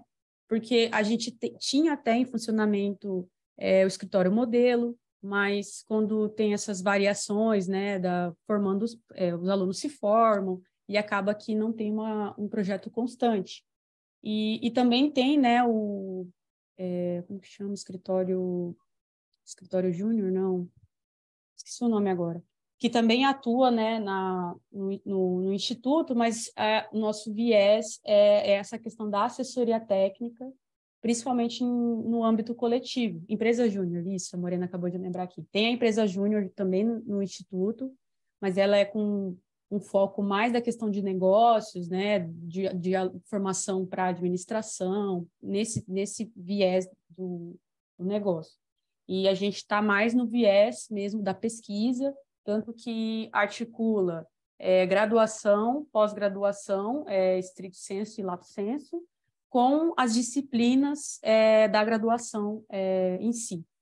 Então, a gente está caminhando, começando e procurando os meios, né, de institucionalizar esse escritório, e enquanto não tem, a gente vai atuando por meio da extensão. Muito bem, muito obrigada. Então, agora, Posso Carolina, falar? pode falar, Miguel. Olá, tudo bom? Tudo Bom bem? dia. Bom dia. Os problemas técnicos. Não, assim, eu acho que eu estou entendendo, não sei se eu estou entendendo de forma correta a pergunta da Vera, como vocês consideram a possibilidade de implantar institucionalmente a ideia de arquitetura e urbanismo como ação pública no âmbito das políticas municipais, ou seja, assessoria técnica permanente. Então, assim, nós temos a assessoria técnica, né, prevista para habitação de interesse social, né? Então, são, enfim, as nossas assessorias que nós conhecemos, que têm profissionais formados e que têm participação de estudantes, enfim, uma série de outros interessados. Mas assim, é um dispositivo que visa suprir uma carência da população que não tem acesso, né, a profissionais para pensar, produzir, discutir os seus empreendimentos de assessoria, os seus empreendimentos de habitação. Pensar assim uma assessoria, né, com esse mesmo molde, né, então assim para atender, lógico, vamos atender pensando aqui na cidade de São Paulo, né, vamos atender a Berrini com arquitetura, como assessoria de arquitetura e urbanismo. Nós vamos atender o quê? A periferia, né? Então, pensar um projeto de ATIS que extrapole, né, simplesmente a unidade, o edifício habitacional, que seja um conjunto, mas que ganhe um âmbito urbano, né, um âmbito de uma fração da cidade, aí como uma comunidade inteira, favela e tudo mais. Acho que é pertinente estender essa ação, não que não possa, hoje até pode estender essa ação, mas isso fica muito mais claro, né? Estender a ação das assessorias técnicas, né? Para abarcar, né? a porções carentes da cidade que não são atendidas, digamos assim, pelos nossos profissionais arquitetos e que necessitam de ter uma interlocução especializada com o poder público, né? Então, ou seja, a assessoria ela viria para auxiliar na interlocução, né? E a solução, evidentemente, não uma interlocução fortuita, né? Mas soluções, né? Propostas, né? Uma assessoria para criar, digamos assim, um meio mais produtivo, né, de relacionamento das populações em geral, populações periféricas, com as prefeituras. Eu acho que nós estamos num momento, né, nós atravessamos um período, preciso dizer aqui, né, negro, né, horrível, né, muito ruim, desculpa a palavra anterior, um período muito ruim, que eu acho que agora é o momento, né, de repensar e todas as nossas ações, né? E acho que uma dessas possibilidades, ou uma das ações que devem ser pensadas é a ampliação do trabalho de assessoria, que, né, de forma diversa foi apresentada aqui, né, a partir da universidade, mas no caso eu acho que não seria a partir da universidade, né? Pode ser, lógico, pode ter a colaboração da universidade, mas aí já entra no âmbito, digamos assim, mais pleno da sociedade civil. Só queria fazer um comentário que eu vi numa outra mesa, que eu achei muito interessante. O trabalho de extensão está ganhando uma dimensão muito grande no último período, né? E uma colega alertou, né, a necessidade de compatibilizar a extensão com a pesquisa. Eu achei muito interessante, porque ela estava colocando uma intervenção numa bacia hidrográfica e, assim, sem os dados das pesquisas que, no caso, acho que em Brasília, né, das pesquisas de pós-graduação, mestrado e doutorado, né, como elas, sem os dados fornecidos, né, a própria intervenção, a própria atuação de extensão, ela teria sido teria tido um gradiente muito menor, né? Então, fato, né, essa articulação entre pesquisa, pós-graduação, extensão, né, consolidar isso é fundamental, né? A gente não pode correr em caminhos paralelos, né? Tem os colegas que fazem extensão, tem os colegas que fazem pesquisa, não, né? Eu acho que esse momento a gente tem que superar. Já se mostrou muito nefasto, a gente de fato tem que conseguir superar, né?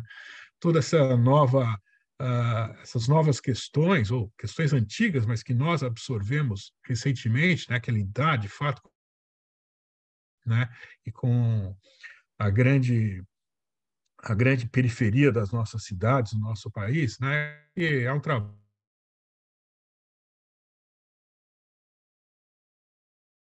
Miguel está cortando. Miguel, você ouve?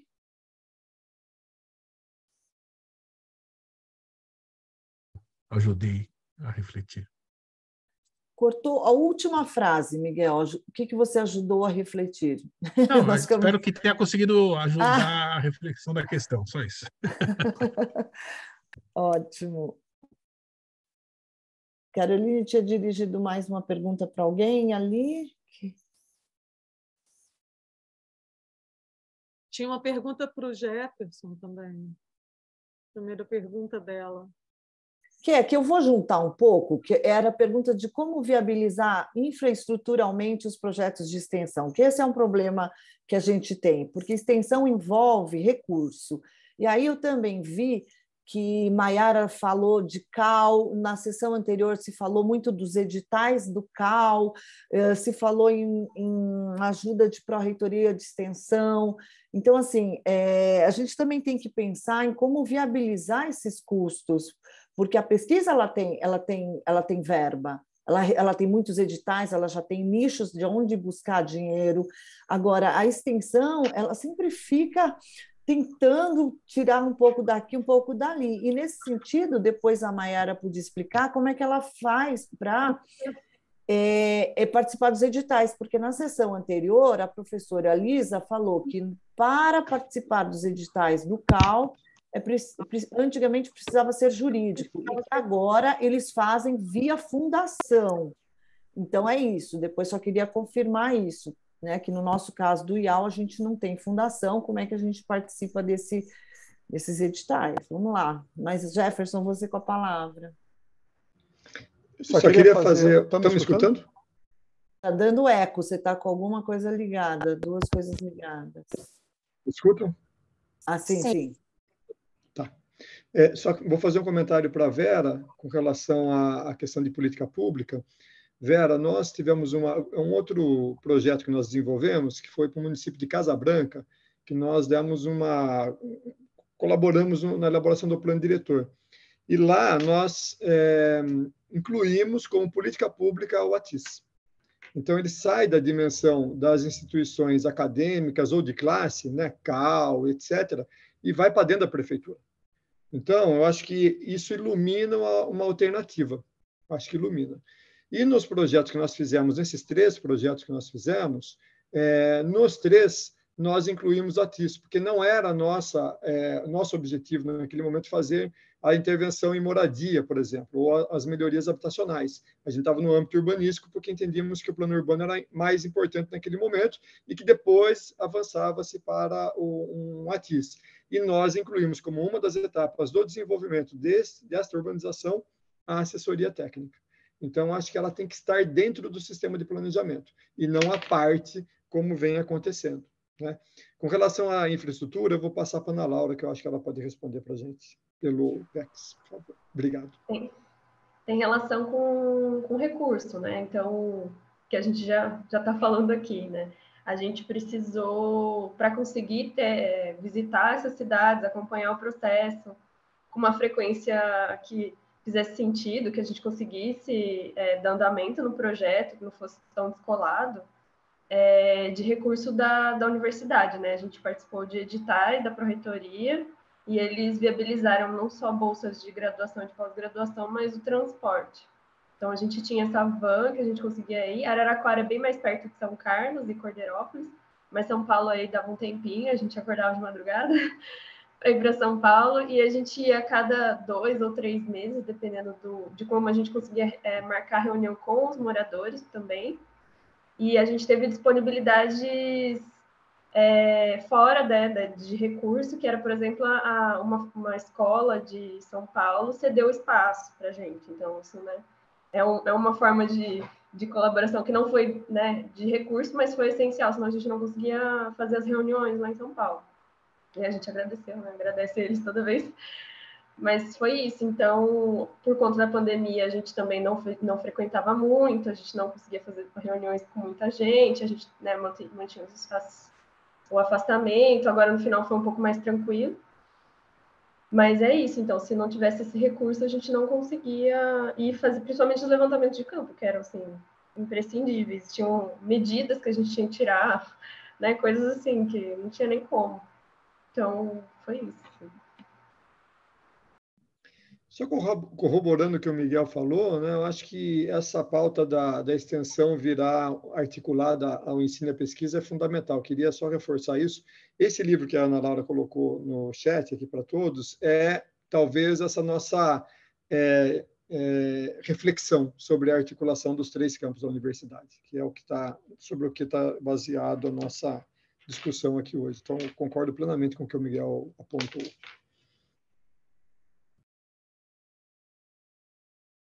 Agora a gente tem Luciano, Falcão, e depois a Vera também pediu um espaço de fala.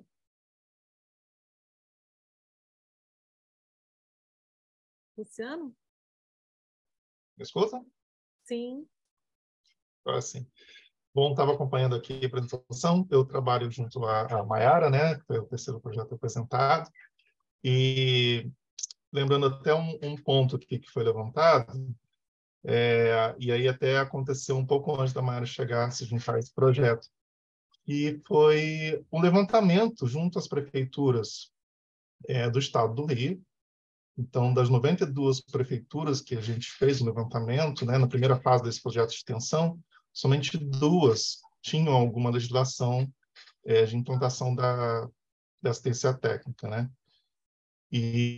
Ou da assessoria. E a capital, Rio de Janeiro, e Rio das Ostras tinha recém-implantado. E daí a gente percebeu o quanto a gente estava longe ainda de começar algum trabalho junto às prefeituras.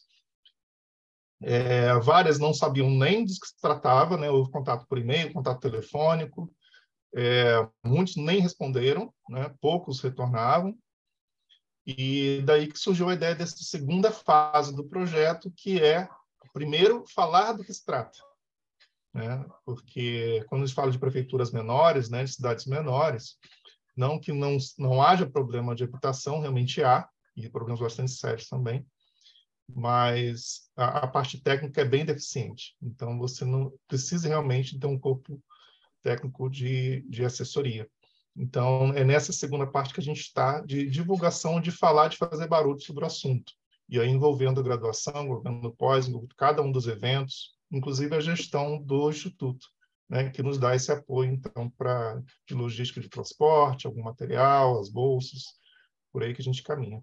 Em Campos, especificamente, a gente conseguiu contato com um dos vereadores, que é arquiteto, inclusive, e ele é que tem nos escutado e provavelmente vai encabeçar aí alguma legislação a esse respeito. Também na prefeitura, a gente tem contato com a área de assistência social e está para encaminhar algumas demandas através de termos de convênio. E a gente tem uma fundação, que é a fundação que nos está possibilitando participar desses editais, realmente só com o CNPJ. Obrigado.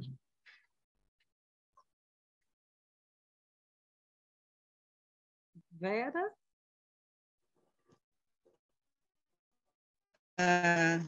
Peraí. Vocês estão me ouvindo? Sim, eu não tinha nem Oi? falado bom dia, Vera, na primeira sessão. Olá, tudo bem? Não, isso. Bom dia, como vocês estão? Tudo bom? Na verdade, eu estava em trânsito, eu vim para Campinas agora, estava com o negócio tudo ao mesmo tempo, eu estava vindo para cá, por isso que eu estava meio atrapalhada. Mas agora já estou sentada na escada aqui. Então, eu tenho duas considerações, assim, eu estou adorando as mesas, mas é uma coisa assim, são algumas inquietações. Então, com relação a essa questão ensino, pesquisa e extensão como uma coisa indissociável, na minha experiência aqui coletiva com o trabalho, a gente achou brechas, não da extensão procurar a pesquisa, mas justamente o contrário, começou no ensino, ou seja, chutar a porta da disciplina e ir para a rua, né? Inclusive, especialmente em trabalhos de projeto, no trabalho final de graduação, a gente conseguiu consolidar uma prática assim, bastante articulada, e a pesquisa se tornar a tal da pesquisação, né? Então, no nosso caso, acabou acontecendo dessa forma, e eu acho que o Miguel tem toda a razão, a Lisa, são trabalhos os mais produtivos, e aí, se possível, quando a gente consegue a multidisciplinaridade na universidade, aí fica uma maravilha. Com relação ao segundo tema que eu coloquei, assim, o que eu noto é que a gente, como universidade, está um pouco atomizado ainda, agora com as comunidades nem tanto, mas com a prefeitura bastante, parece que a gente está pedindo favor o tempo todo. Então, quando eu coloquei essa pergunta, é no sentido seguinte, os órgãos da prefeitura, eles são ou planejadores up-down, né, de cima para baixo, grandes processos de planejamento, mesmo o plano diretor, que é a instância, né, que a gente inventou até agora, mas aí a assistência técnica, que é uma lei que foi conquistada na unha, ela é no âmbito da casa, né, ainda, e ela é quase uma terceirização. Os escritórios podem, desde que a prefeitura faça com um decreto que essa lei possa vingar no seu âmbito municipal. E os órgãos municipais são fiscalizadores, é o departamento de obras para ver se está regular, não está regular, passa multa. Não tem um órgão dentro da prefeitura que seja voltado como uma matiz permanente, até de consulta. Então, assim, é muita fiscalização, grandes planejamentos e pouca capilaridade. Foi nesse sentido que eu coloquei que, no mesmo jeito que a universidade está preocupada em fazer essa articulação fina e constante, me parece que a prefeitura está passos atrás. Foi nesse sentido que eu coloquei a pergunta.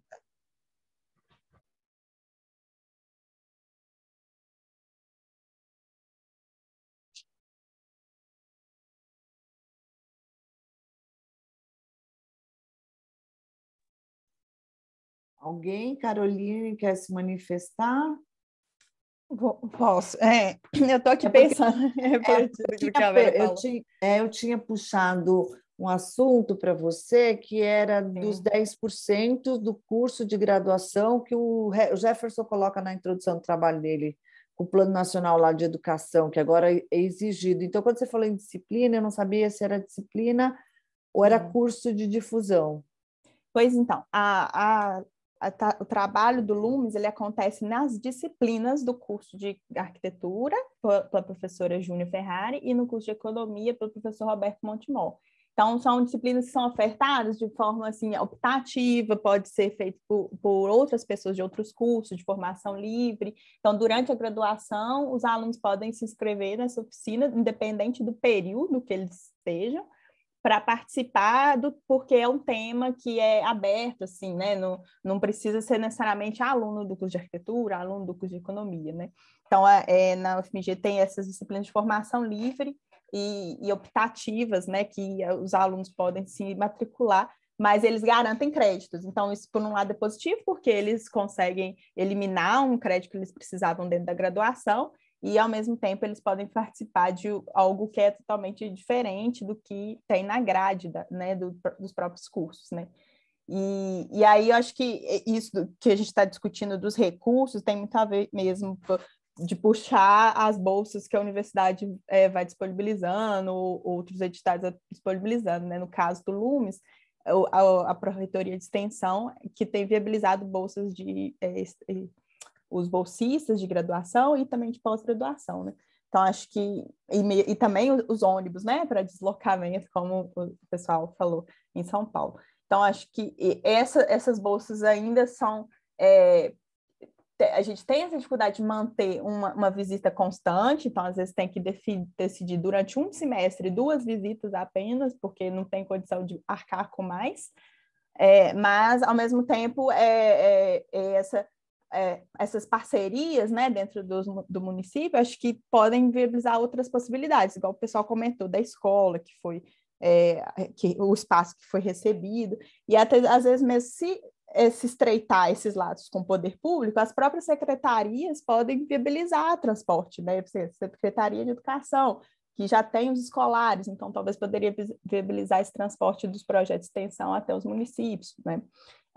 Eu enxergo muito isso, esse trabalho de extensão articulado dentro da prefeitura a partir dessas parcerias de permanência desse corpo técnico, né, que está procurando esse diálogo com a comunidade, e, ao mesmo tempo, essa reivindicação desses movimentos que já são organizados. Então, por exemplo, o que me chama muita atenção, os movimentos de luta ambiental já são organizados, já têm cadeira em conselhos dentro das próprias prefeituras, então eles já podem conseguir ali uma articulação para viabilizar essa assessoria da universidade, né? E aí eu acho que sobre a questão da disciplina é isso, né? Os cursos de graduação, eles podem avançar muito a partir de disciplinas extensionistas. Natasha levantou a mão. Vamos lá, Natasha. Na UFMG também, né, Carolina?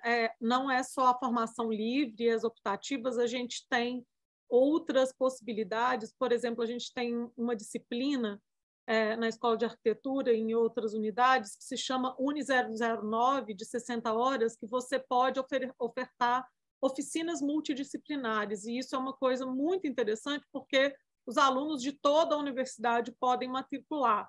Então, se você vai garantir aí uma diversidade de alunos e de áreas, de saberes, que eu acho que é bem interessante. E também, nos últimos anos, a gente tem tido editais para testar essa possibilidade da disciplina como formação extensionista. A gente tem editais, porque aí o professor que já tem um programa, um projeto em andamento, ele entra nesse edital, ele consegue uma bolsa ou 2 bolsas para alunos de graduação, quase que uma espécie de monitoria para subsidiar e ajudar a organizar a disciplina, né? E tem também um recurso para transporte e alimentação. Então, é muito pouco, é pequenininho. É um pouco isso que a Carolina falou, isso aí garante 2 visitas ao território. Dá para pagar 2 ônibus e 2 dias de lanche, mas a universidade está testando essas possibilidades com editais. Natasha, essa disciplina que você falou é uma disciplina regular?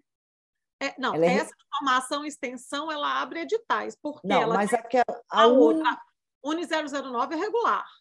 Ela é regular, mas dentro dela qualquer professor da universidade propõe uma disciplina. Ah, entendi. Tá? Ela é um dispositivo que conecta os cursos. Então, eu posso dar uma disciplina com professor de outro departamento, de outra unidade, por exemplo. Né? Ai, que interessante, entendi. Ela é interdisciplinar mesmo. Então, tem isso. E aí tem a outra que é mais ou menos um teste que o UFMG está fazendo. Por isso ela também tem o edital, para que isso possa ser regulamentado de uma maneira que venha das experiências, né? E das questões colocadas por as disciplinas que entram nos editais. Só isso que eu queria falar.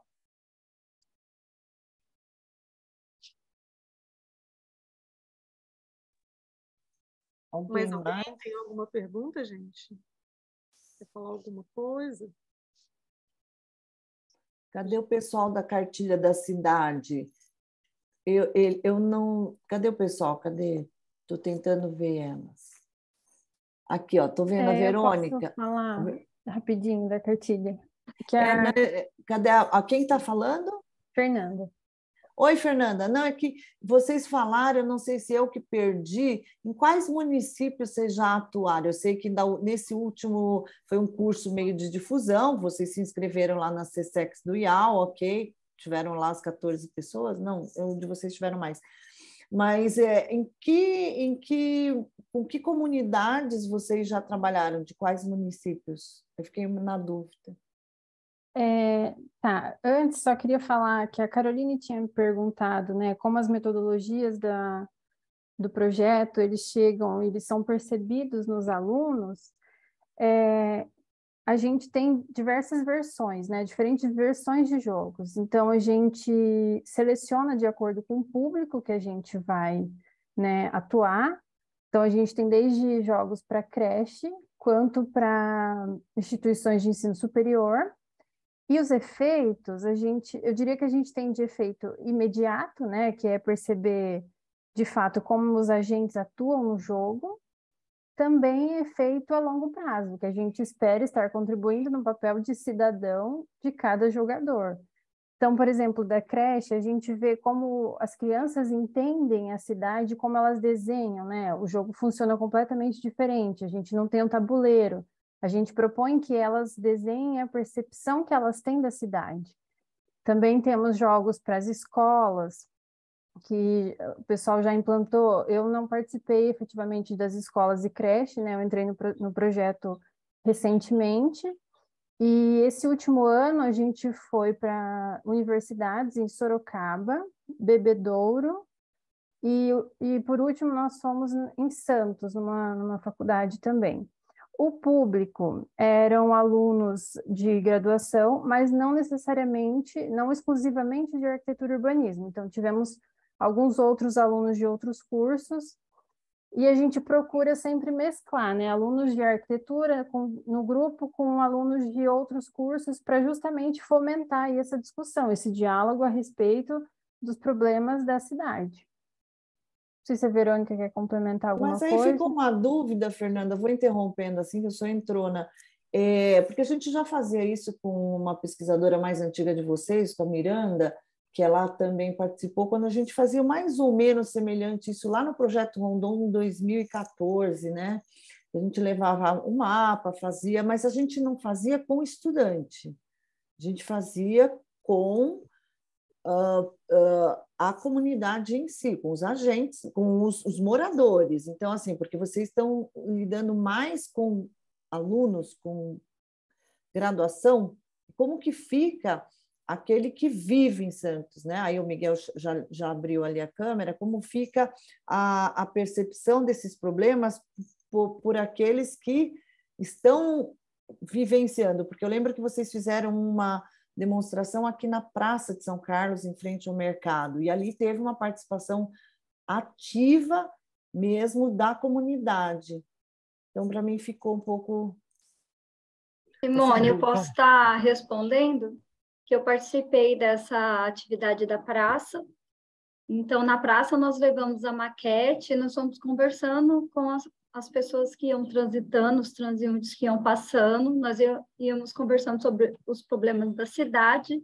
Então, assim, apesar da gente ter algumas situações, problemas prontas, de acordo conforme a gente é convidado, a gente vai adaptando essa situação, problema para aquela realidade. Então, por exemplo, quando a USP teve o Dia Sem Carro, a gente trabalhou com as crianças da creche, recortando um tecido do tamanho de uma vaga de carro, para ver como que essa criança tinha essa percepção desse espaço, que ela poderia desenvolver naquele ambiente. Então, de acordo com a faixa etária, nós vamos trabalhando. Então, com a creche também, a gente colocou eles para andarem, né? O Dia Sem Carro na USP, o objetivo era andar com as crianças, eles trazerem a bicicleta e andar pelo campus, mas como tinha carro andando, não foi possível. Agora, na praça, já foi o pessoal da população mesmo. Esse curso de difusão a gente queria fazer para a comunidade, mas acabou que os inscritos acabou sendo o pessoal da academia. Mas o intuito nosso é tentar atingir a população. Recentemente, um pessoal entrou em contato também com a gente para fazer uma oficina e eles querem aplicar dentro da comunidade mesmo. Então, isso está em desenvolvimento. Eles vão pegar, acho que até uma parte de conforto térmico que essa comunidade enfrenta, uma área assim mais rural, se eu não me engano, para tentar trazer uma situação, problema que levem ele a ter esses questionamentos, né, de como trazer essas melhorias. Então, a gente vai, assim, se adequando e aprimorando também o jogo de acordo com conforme vai aparecendo as situações. Aí, a gente já atuou em 40 escolas aí a gente já fez 40 oficinas, incluindo as escolas principalmente aí de São Carlos, no Enam Park, né, de Salvador também a gente participou, e conforme nós vamos participando, o grupo vai recebendo convites, é que nós também, às vezes, não...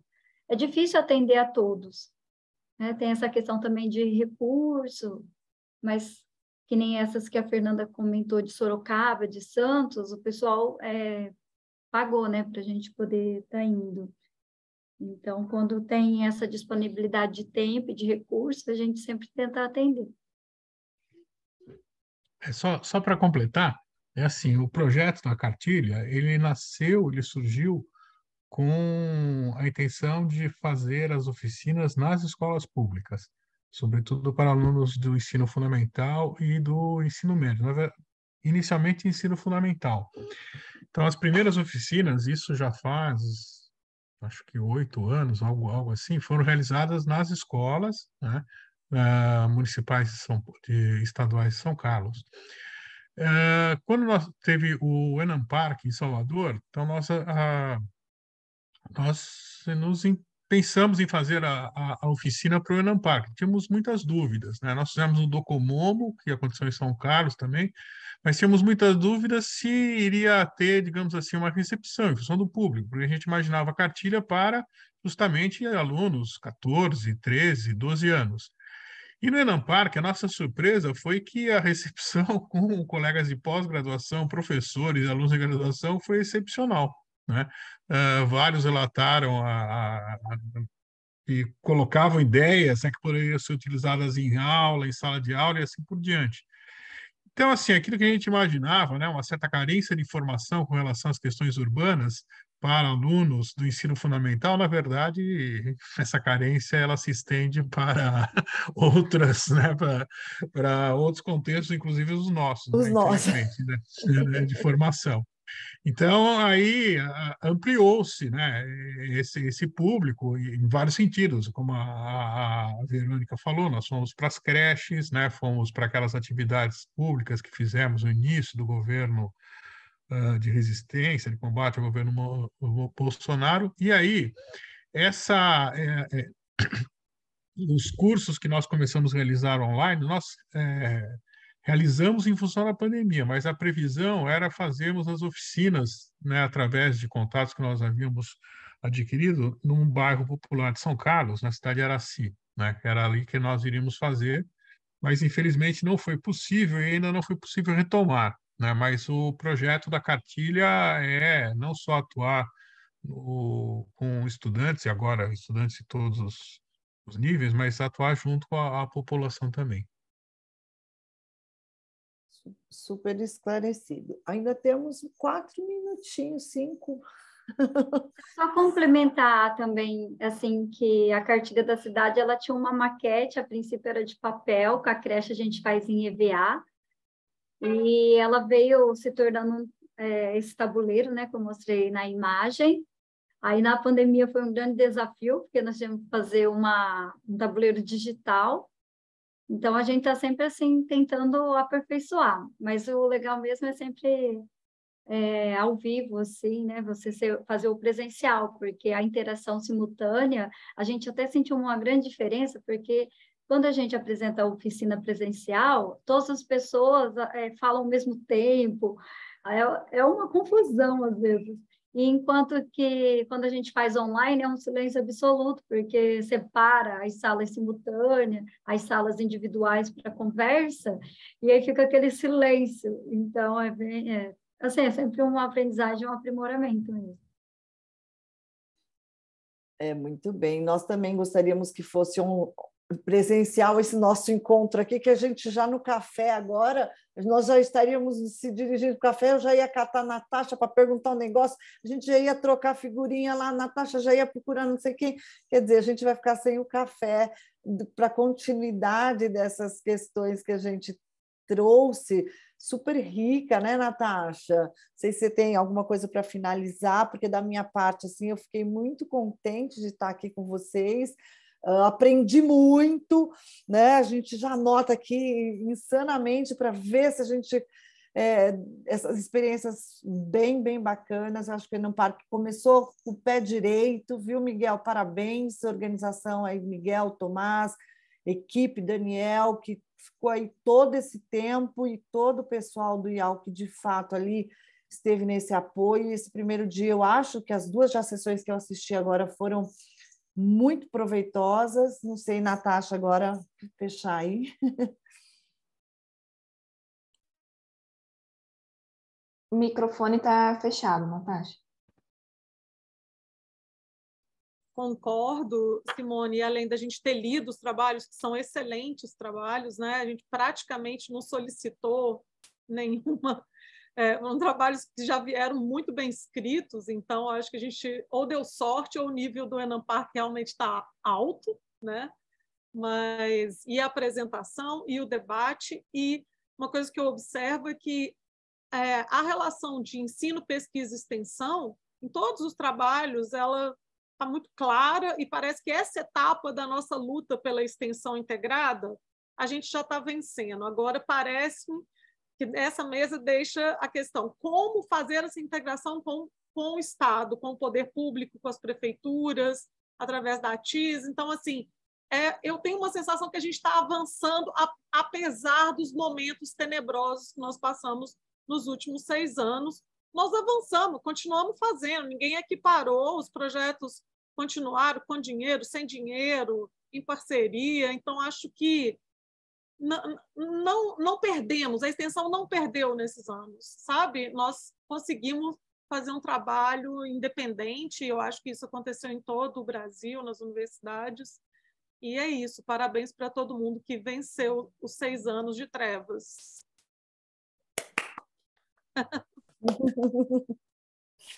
Então, vamos nos despedindo aqui. Nós temos online, a gente tem essa vantagem, tudo é muito cronometrado, não tem aquelas, né? A gente não estende. Então, assim, a gente vai encerrar dentro do prazo. Agradecer mais uma vez a presença, a participação de todos, e parabéns a todos. Tchau.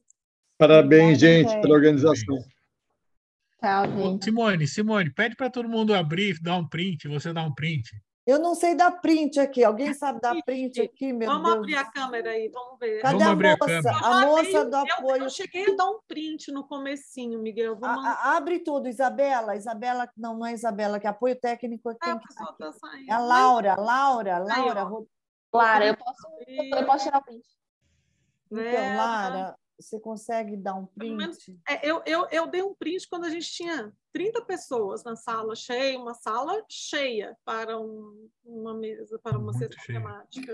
Né? Nossa, olha lá, mas vamos com o que temos aqui, depois a Natasha disponibiliza. E vou enviar por e-mail para você, Simone. Nossa, muito bom, gente. Parabéns, gente. Até mais. Tchau, obrigada. Tchau, tchau. Tchau, tchau, gente. Foi ótimo.